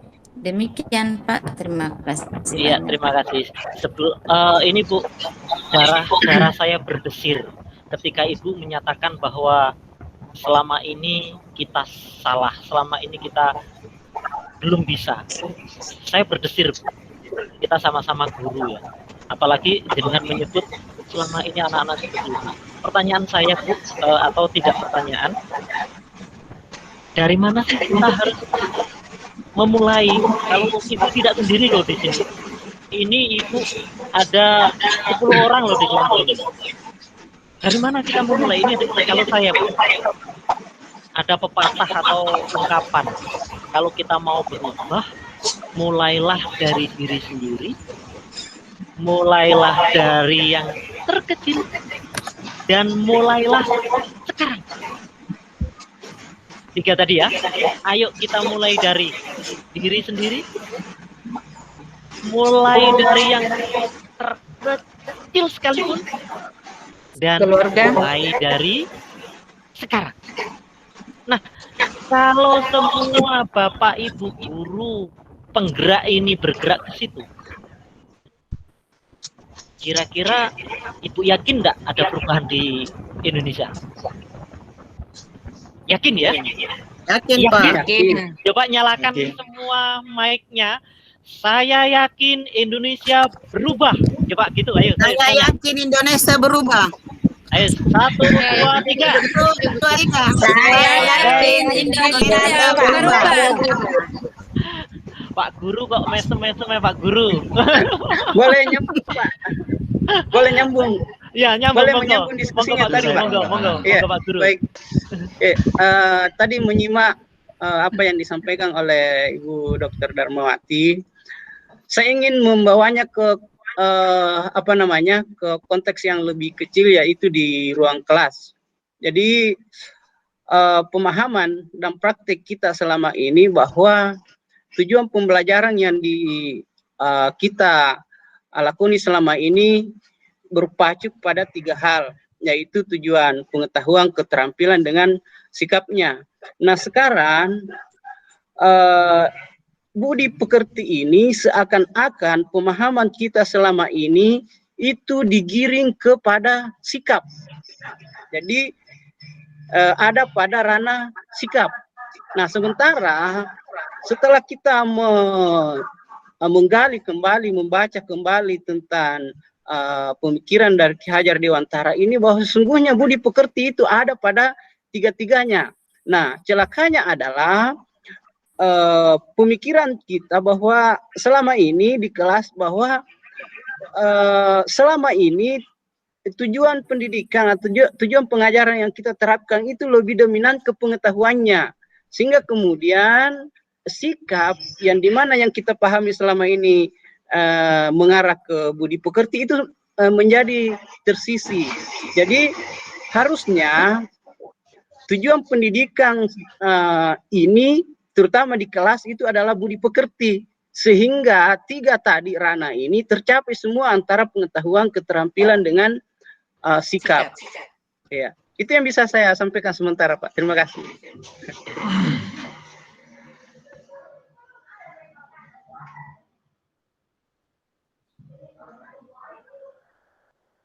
Tidak ada suaranya, Pak. Pak Rasmian. Oke, belum saya klik. Saya sangat luar biasa mendengar penjelasan Pak Guru ini. Luar biasa.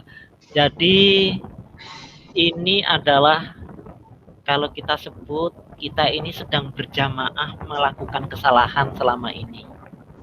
Nggih, Pak G? Betul, Pak. Kita berjamaah. Sekarang kita juga berjamaah. Standar berjamaah. Kita sekarang juga berjamaah ini akan melakukan kesalahan perubahan. Maka tidak perlu khawatir, Bu. Ada teman-teman Bu Damawati. Ada banyak teman di luar sana dan kita bersama-sama. Ayo kita lanjutkan ke slide berikutnya. Jadi tadi baru budi pekerti dan karakter. Ada kata bersatu di sini, Bu. Yang saya merahi ini ada kata bersatu. Muncul, jadi kalau Pak. Tidak muncul. Belum muncul. Muncul slide-nya, Pak. Bentar, ini mungkin masih dalam proses. Masih budi pekerti. Sudah muncul? Belum. Di layar panjangnya ada budi pekerti itu ya, ya benar-benar. Ada yang merah ini, Pak. Ada kata? Oh iya, Bersatunya. bersatunya. Bersatunya. Jadi Pak Ki Hajar itu sudah benar-benar membumi, memikirkan. Tidak bisalah kita itu kemudian melakukan sesuatu pekerjaan yang besar tadi, kekhawatiran kita yang kita sendiri tadi, tidak Bu. Ada perpaduan harmonis antara pikiran, perasaan ini sudah di ini. Tapi saya melihatnya bersatu dalam konteks antar guru. Jadi kalau kita mau bergerak bersama-sama dalam melakukan proses perubahan ini, insya Allah lah Bu, bisa. Nah, dalam konteks pernyataan Ki Hajar Dewantoro yang saya kutip di sini ini, yang dimaksud dengan bersatu di sini adalah keterpaduan antara pikiran, perasaan, kehendak atau kemauan yang tadi sudah panjenengan sampaikan nggih, Pak Guru nggih. Jadi pikiran itu apa? Perasaan itu apa? Kehendak atau kemauan itu apa? Pikiran itu potensi intelijensi kita. Sering kita sebut sebagai pengetahuan. Kalau di dalam K13 ada di KD 3.1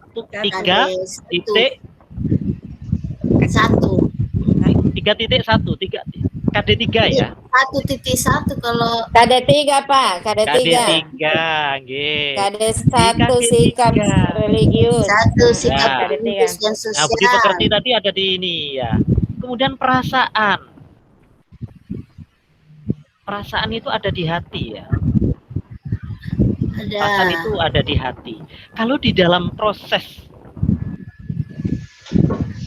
kegiatan belajar mengajar tadi disebutkan di situ tidak ada sebenarnya ini, belum ada, tapi kehendak yang ada di dalam proses pembelajaran.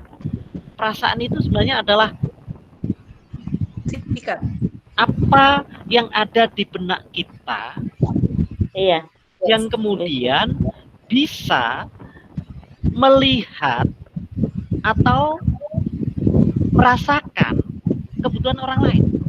Yang dalam bahasa lain itu disebut sebagai empati. Itu di dalam proses pembelajaran kita tidak ada. Tapi yang ada di dalam proses pembelajaran kita itu kehendak. Kehendak itu sebenarnya adalah psikomotor, keterampilan. Ini pemikiran kritisnya Pak Ki Hajar yang saya sampaikan ya. Jadi kalau di kita hari ini itu kognitif, kemudian keterampilan atau psikomotor itu kehendak, kemudian sikap. Nah, sikap itu sebenarnya mengarah pada perasaan tetapi terlalu sempit tadi sudah disampaikan, sudah 100% benar tadi Pak Guru sudah menyampaikan. Sebenarnya perasaan itu lebih dari sikap. Perasaan itu lebih halus, merasakan kebutuhan orang lain. Oh, ada orang, misalnya Bapak Ibu itu ada orang jatuh, kemudian Ibu saat itu lewat di jalan itu. Ibu melihat apa yang Ibu pikirkan? Pikirannya, aduh dia jatuh, itu pikiran. Kemudian apa yang ingin jenengan lakukan? Menolong. Ya misalnya, nah itu perasaan, ingin menolong itu perasaan. Lah, kemudian jenengan lakukan yang ketiga, jenengan langsung menolong, Bapak Ibu menolong. Nah itu kehendak, sudah melakukan proses psikomotornya, psikomotor ke sana. Selama ini kita sudah ke situ belum ya? Belum Pak. Ini belum sepenuhnya ya, belum sepenuhnya insya Allah. Nah inilah yang akan kita bangun,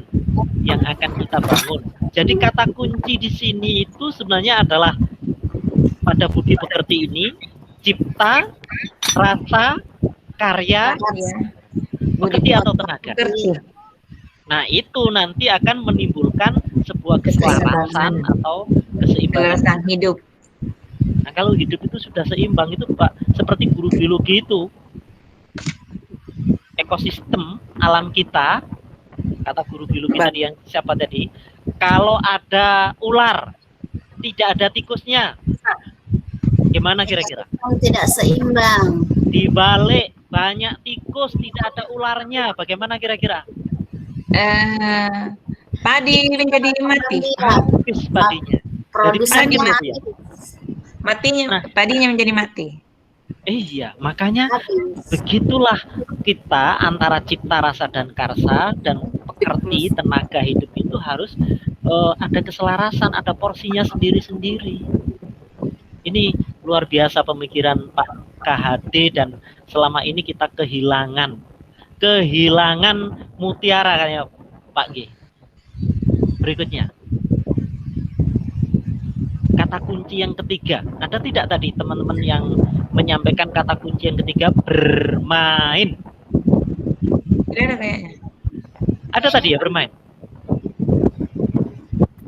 Dunia ini panggung sandiwara. Itu ya Bu ya? Cerita. Ayo coba dilanjutnya, siapa ini yang suaranya merdu? Cerita. Guru TK. Oh ya, Guru TK ya.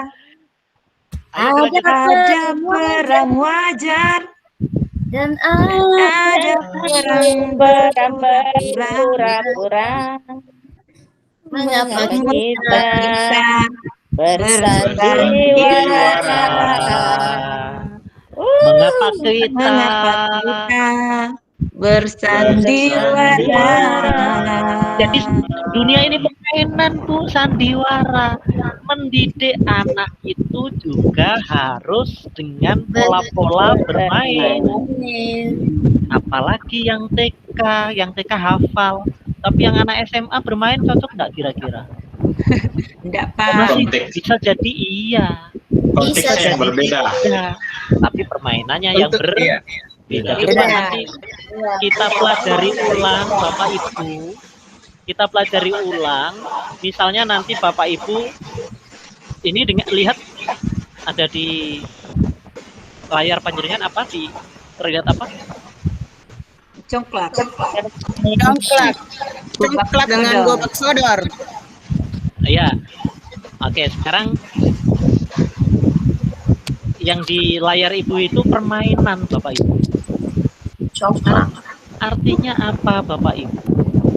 Bahwa ketika kita mendidik itu harus ojo serius-serius lah, ojo serius-serius tenanan. Kita harus sungguh-sungguh, tapi tidak boleh sungguh-sungguh. Karena dunia ini panggung sandiwara, ceritanya mudah diubah. Tidak, nanti kita lanjutkan ya nyanyinya ya. Pokoknya kalau didik tidak boleh main. Berikan permainan pada mereka. Berikutnya Bapak Ibu, slide-nya banyak soalnya. Ini jam 10. Saya dibatasi sampai jam 10 lewat 30 menit ya mestinya ya. Tadi kan 7:30. Iya, iya Pak ya? Ya. Oke. Berhamba, ini kata kuncinya adalah berhamba pada sang anak.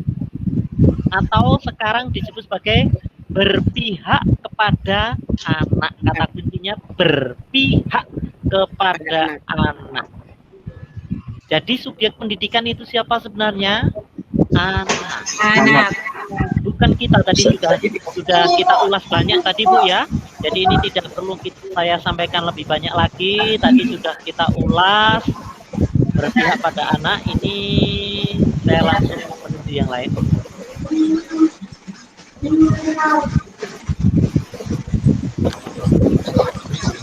Panjenengan pernah memahami kata hamba itu apa ya?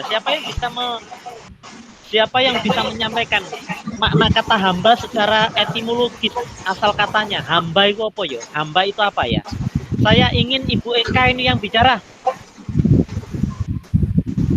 Ibu Eka masih dengar suara saya? Ibu Eka. Ibu Eka.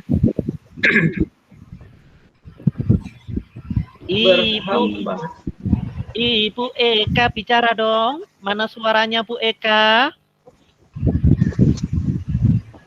Ibu Eka enggak? Mungkin jaringan mungkin. Iya, mungkin jaringan. Baik, saya acak. Saya ingin yang bicara adalah Ibu Dahniar dari atas ke bawah ini. Langsung Ibu Dahniar, monggo. Iya, terima kasih Pak. Apa didengar suara saya? Cukup jelas Ibu. Alhamdulillah, meskipun wajahnya tidak kelihatan, tapi alhamdulillah suara saya bisa terdengar. Terima kasih Pak. menurut saya untuk menghamba pada anak pada dasarnya kata dasar menghamba. Hamba itu berhamba itu misalnya pada dasarnya adalah kita yang harus membuat anak itu, kita yang harus mengarahkan anak untuk menjadi mengarahkan kepada yang baik. Misalnya saat mendidik, kita hanya mengarahkan anaklah yang akan apalagi anaklah yang akan melihat ke arah mana dia akan melangkah, seperti itu Pak. Berhamba itu misalnya contohnya anak ingin menjadi misalnya ingin menjadi dokter, anak ingin menjadi seorang kiai, kita hanya mengarahkan ke arah mana anak itu akan berjalan. Seperti itu pemikiran saya Pak, demikian. Oke, terima kasih Bu Dahniar sudah memberikan masukan. Ini dari kamus KBBI versi web.id. Saya bacakan kata hamba. Mengapa ini saya carikan kamus supaya adalah budak. Terlihat Abdi. Terlihat. Ini makna kamus ya. Saya bacakan. Hamba itu abdi. Hamba itu bermakna budak. Budak. Ngerti budak ya? Budak. Yang lain, hamba sahaya itu merendahkan diri maknanya. Ya. Kemudian yang lain itu hamba Tuhan. Itu berarti sesuatu yang ditakuti. Berhamba berarti kita melakukan sesuatu karena kita takut, gitu. Ya. Jadi abdi, budak itu ada orang kaya kemudian mengambil budak itu haknya itu haknya itu hak asasi manusianya itu dihilangkan, wis apa jare disuruh-suruh. Iya, disuruh-suruh. Itu kata kuncinya budak. Kalau hamba sahaya merendahkan diri, artinya ketika kita disebut berhamba pada siswa, berarti siswa kita itu kita harus rendahkan serendah-rendahnya di bawah anak, gitu. Kemudian kita melayani anak itu supaya bisa menjadi yang baik. Tadi tujuan kita kan karakter tadi ya. Iya Pak. Cara kita itu kita melayani. Nah, saya kembali pada pernyataannya Pak Ki Hajar, berhamba pada anak itu berarti ketika kita menjadi seorang pendidik itu kita harus menjadi pelayan dia. Kalau selama ini kita ngajar begini ya, ayo anak-anak, hari ini kita belajar bahasa Indonesia. PR-nya halaman 10. Kerjakan ya. Kalau tidak kamu kerjakan, kamu saya hukum. Ketika kita melakukan instruksi seperti tadi, apakah kita sudah melayani Bapak Ibu sekalian? Tidak, belum. Apakah kita sudah menghamba berarti? Belum. Bagaimana? Kita justru menjadi monoton. Menjadi apa Bu? Jangan tertawa Bu. Ayo disampaikan tadi yang tertawa menjadi. Ayo. Kebalikannya Pak, kita menjadi Tuhannya anak. Oh, kita gitu. tidak boleh menjadi Tuhannya anak, Pak. Oh ya, gitu ya. Jadi sekarang kita jadi hambanya ya. Oke, sudah ketemu ya konsep berhamba ya Bapak Ibu. Ayo kita refleksikan apakah kita sudah berhamba dan kemudian kita berpihak kepada kepentingan anak Bapak Ibu. Oh, luar biasa ini kata berhamba dan berpihak tadi. Oke, sudah ya, kena ya. Sekarang Tapi Pak, diksinya tuh kira-kira tepat tidak kalau dikatakan guru berhamba kepada anak? Ya, itu diksinya Pak Nanti anak Ki Hajar. situ jadi arogan. Ya, coba Oh kita iya, Pak. refleksikan itu. Ini pertanyaan walaupun satu kata, apakah tepat diksinya itu berhamba? Kita akan membuat refleksi kritis, Ki. Iya, takut. Menurut panjenengan tepat boten kira-kira? Begini Pak, kalau saya Disampaikan saja, tidak apa-apa. begini Pak, saya Pak Darmawati, Darmawati, karena monggo. tadi saya cukup terkesima dengan kata berhamba kepada siswa. Ya, oke lah.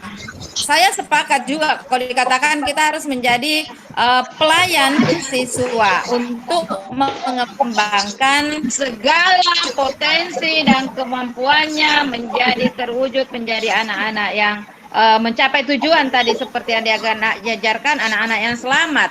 Tetapi kalau dikatakan berhamba, kalau ini tidak didefinisikan lebih jauh di kalangan siswa, saya takut bisa membangun arogansi siswa, bisa melampaui batasan-batasan berhamba seorang guru kepada siswa. Makanya saya katakan Pak, saya takut menyampaikan ini kepada siswa saya bahwa guru itu adalah hambanya siswa. Jangan sampai itu tadi terbangun jiwa arogansi lalu memposisikan guru pada hal yang tidak sepantasnya.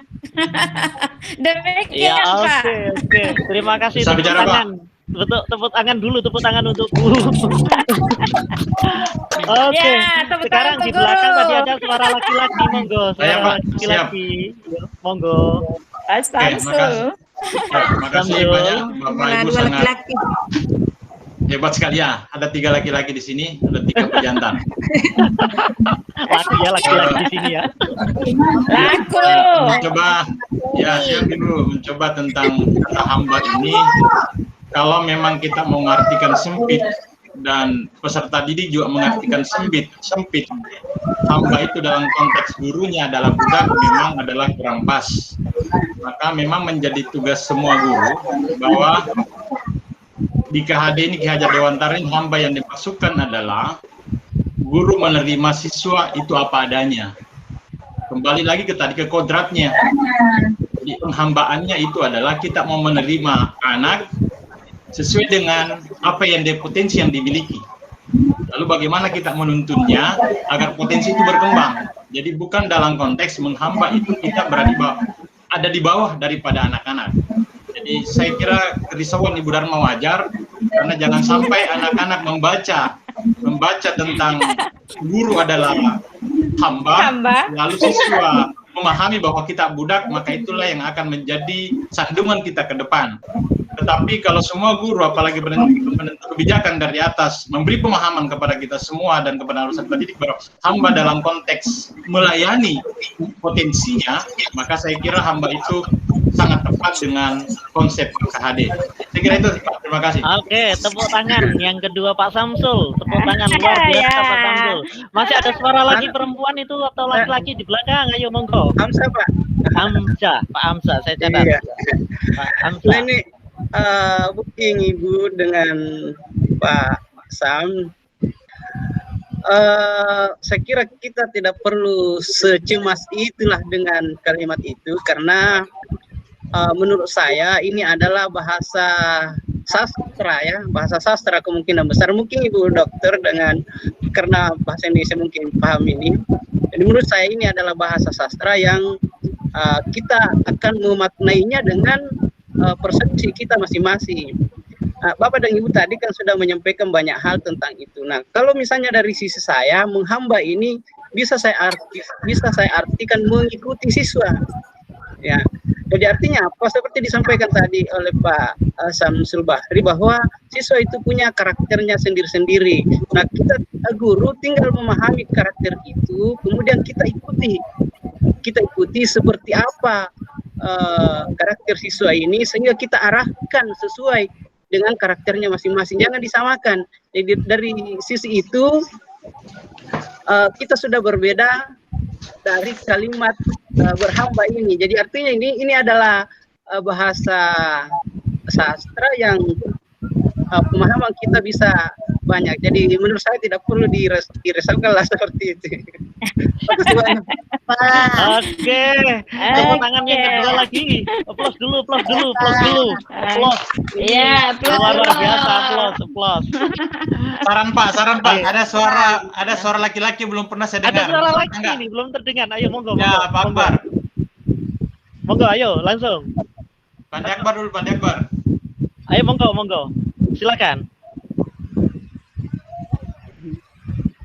Tidak kedengaran, Pak. Indah. Pak Akbar mungkin kendala Tidak jaringan nih. semua laki-laki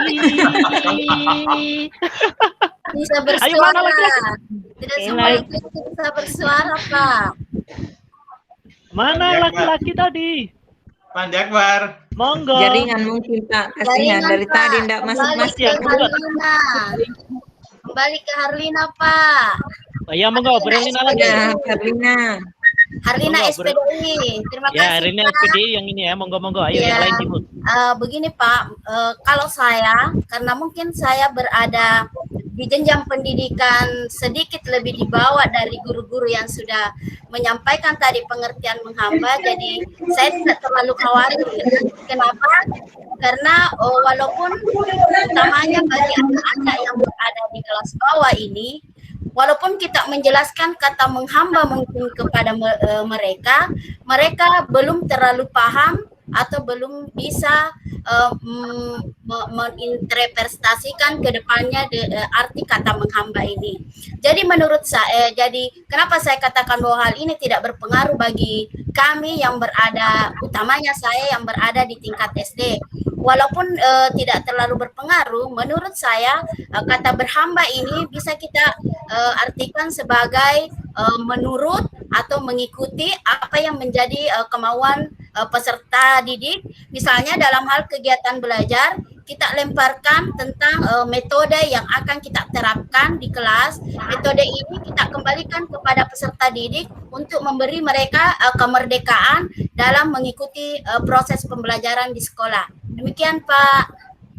Iya, terima kasih Ibu, tambahannya luar biasa. Saya benar-benar mendapatkan guru-guru hebat di ruangan ini.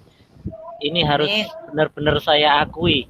Jadi Bapak Ibu, dengan pernyataan-pernyataan panjenengan, saya yakin panjenengan sudah memahami bahwa kata hamba itu tadi dalam perspektif Ki Hajar Dewantoro disampaikan itu dengan hati-hati, saking hati-hatinya Pak Ki Hajar.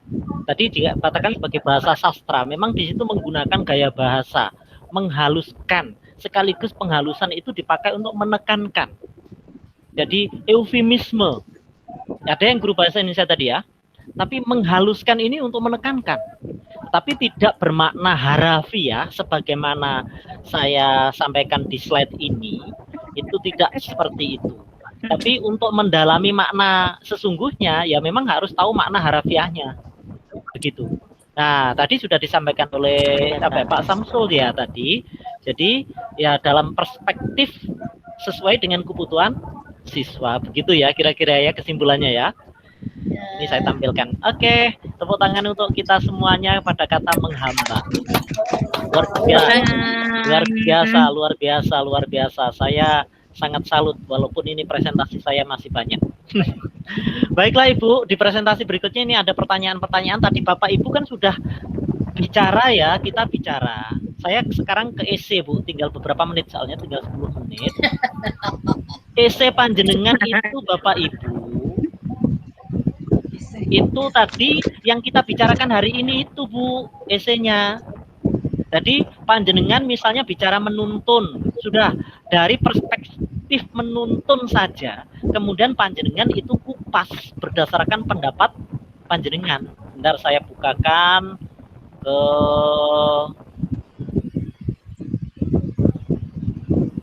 tugas 1.4. Tugas refleksi pemikiran link. Tadi sudah saya bawa ke WA panjenengan, jadi ini saya ingin mempertegas saja.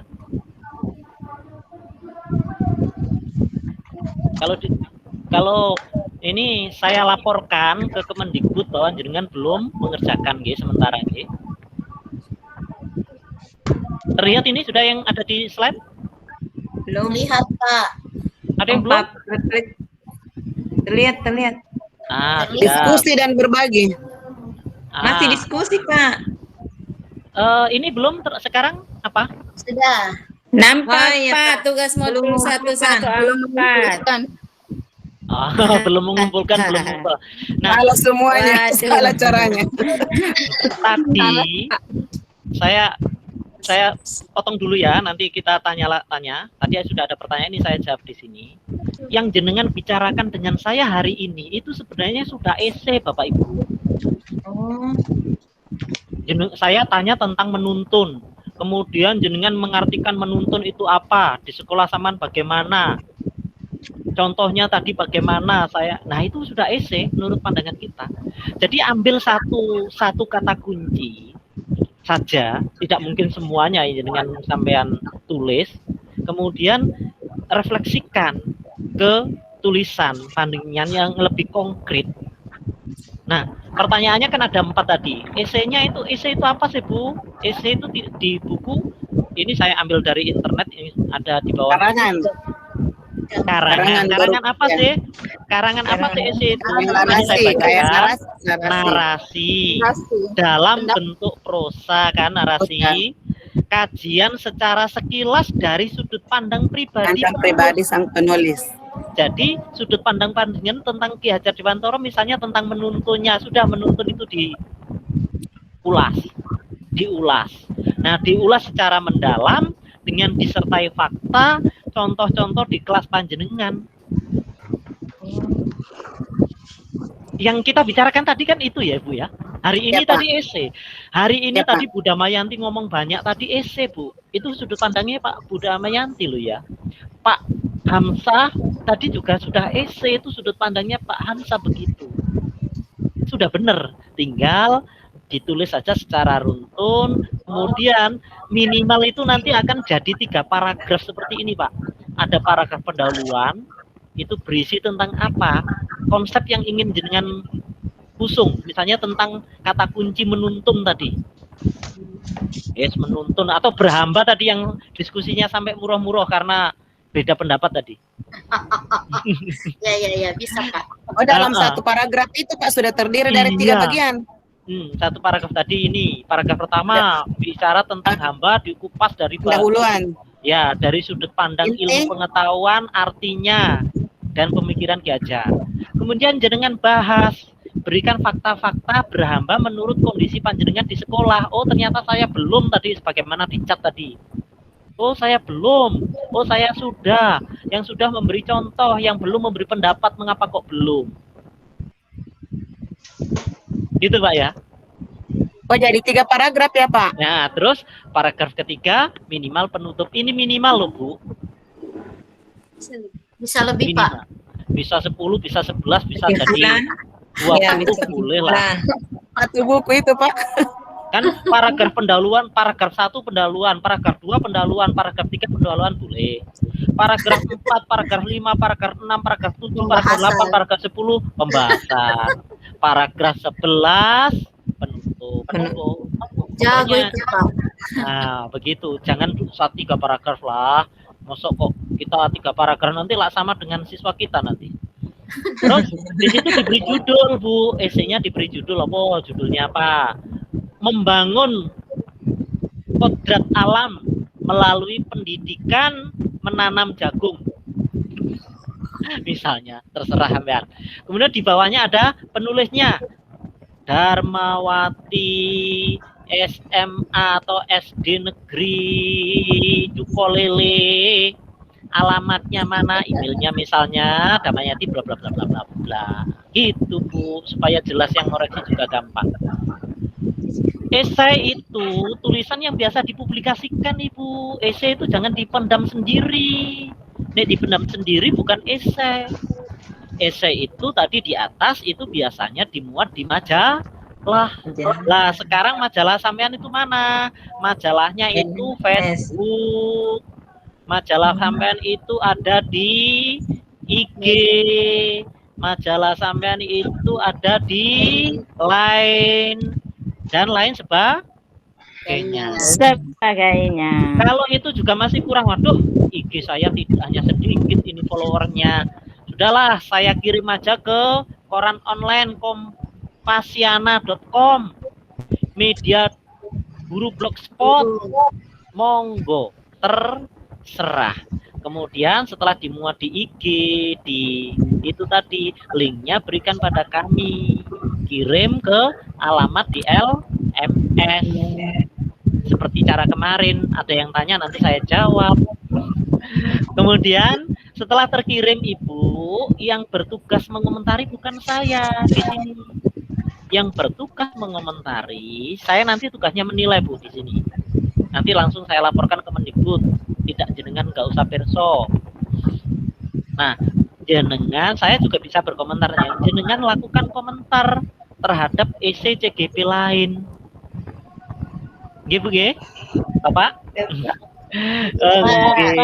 Lah ini Bapak Ibu, saya tidak mau membatasi panjenengan kapan kerjanya. Silakan panjenengan rembukan sendiri diskusi di, jangan di grup WA diskusinya di forum LMS. Saya buka sekarang LMS saya. Oke, bentar.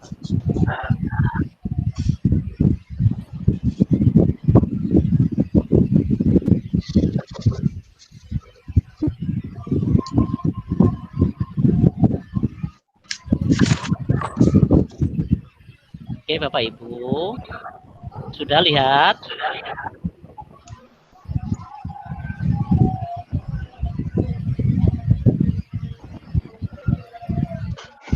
LMS sudah ada di monitor Bapak? Jenengan lihat layar dulu ya? Sudah Pak. Oke, kalau sudah, ini saya klik lagi. Jenengan setiap kali masuk modul, pilih pengumuman dulu. Ini di forum komunikasi ini. Klik link. Muter-muter. Iya. Nah, di forum komunikasi ini kan ada pengumuman dari saya, ada petunjuk macam-macam. Selain saya muat di WA, ada di sini. Nah, ini ya. Kalau jenengan ingin menanggapi forum komunikasi di sini ada berdiskusi dengan topik. Pirsa niki, saya. Nah, ini diklik Iya, Pak. Sudah lihat. Kira tidak. Saya tidak pernah buka, Pak. Saya kira tidak boleh. Nah, boleh. Namanya terlarang. Terus di sini ada kata tanggapi. Klik. Nah, tulis di sini tanggapi. Misalnya terima kasih Pak. Ojo terima kasih ya. Oh. Tapi kita nanti akan diskusi kita itu. Kalau saya usul minta waktu, oh ya. Ini simpan ya dulu. Klik. Iya Pak. No, sudah Bu. Iya Pak. Iya Pak, mengerti Pak. Jadi nanti Paham. di sini panjenengan akan berdiskusi menentukan kapan menyelesaikan tugas itu. Tidak saya yang membuat. Nanti akan saya lihat ada di sini kesimpulannya kapan. Nah, itu tagihan saya sesuai dengan kesimpulan panjenengan. Jadi hari ini nanti setelah Jumatan sisakan waktu 10 sampai 15 menit. Terus diskusi menentukan kapan tugas tadi diselesaikan. Paham gitu? Paham Pak. Siap paham. Oke. Ada salat Jumat di situ Pak, jam berapa Pak? Ya, ini mau saya karena di sini ini. Sudah. Salat Jumat ya, 5 menit. Saya tutup. Iya Pak, setelah salat Jumat untuk ini mendiskusikan sebentar. Iya, setelah salat Jumat. Ini saya tutup. Iya Pak, di sini lain setelah salat Jumatnya. Jam berapa Pak? Saya masih jam 10.30. Saman sudah jam berapa? 11.30. Oke. Ini saya tutup ya. Sebab ini sudah harus sholat Jumat. Saya sampai lupa. Terima kasih Bapak Ibu sekalian yang kami hormati. Kita sudah berdiskusi panjang lebar. Kalau nanti ada hal-hal yang ingin masih bertanya, nanti kita sambung. Besok itu kita diskusi di LMS. Jadi panjenengan juga harus memutuskan diskusi di LMS-nya kapan. Untuk materi besok kan ada diskusi LMS. Diskusinya tadi di situ tadi boleh ya. Oke, terima kasih Bapak Ibu sekalian yang kami hormati, sudah berbagi banyak. Saya dapat mendapat pengalaman dari panjenengan. Kita tutup dengan doa, mudah-mudahan apa yang kita kerjakan hari ini bermanfaat. Bismillahirrahmanirrahim. Rasulullah sallallahu alaihi wasallam. Al-Fatihah. A'udzubillahi minasyaitonir rajim. Bismillahirrahmanirrahim. Alamin arrahmanirrahim. Ini akan aku ya terus saya disebut mustaqim alladziina an'amta 'alaihim ghairil maghdubi 'alaihim waladdallin. Rasulillah. Mudah-mudahan ilmu yang kita sampaikan bermanfaat. Assalamualaikum warahmatullahi wabarakatuh. Waalaikumsalam warahmatullahi wabarakatuh. Terima kasih. Selamat Terima kasih.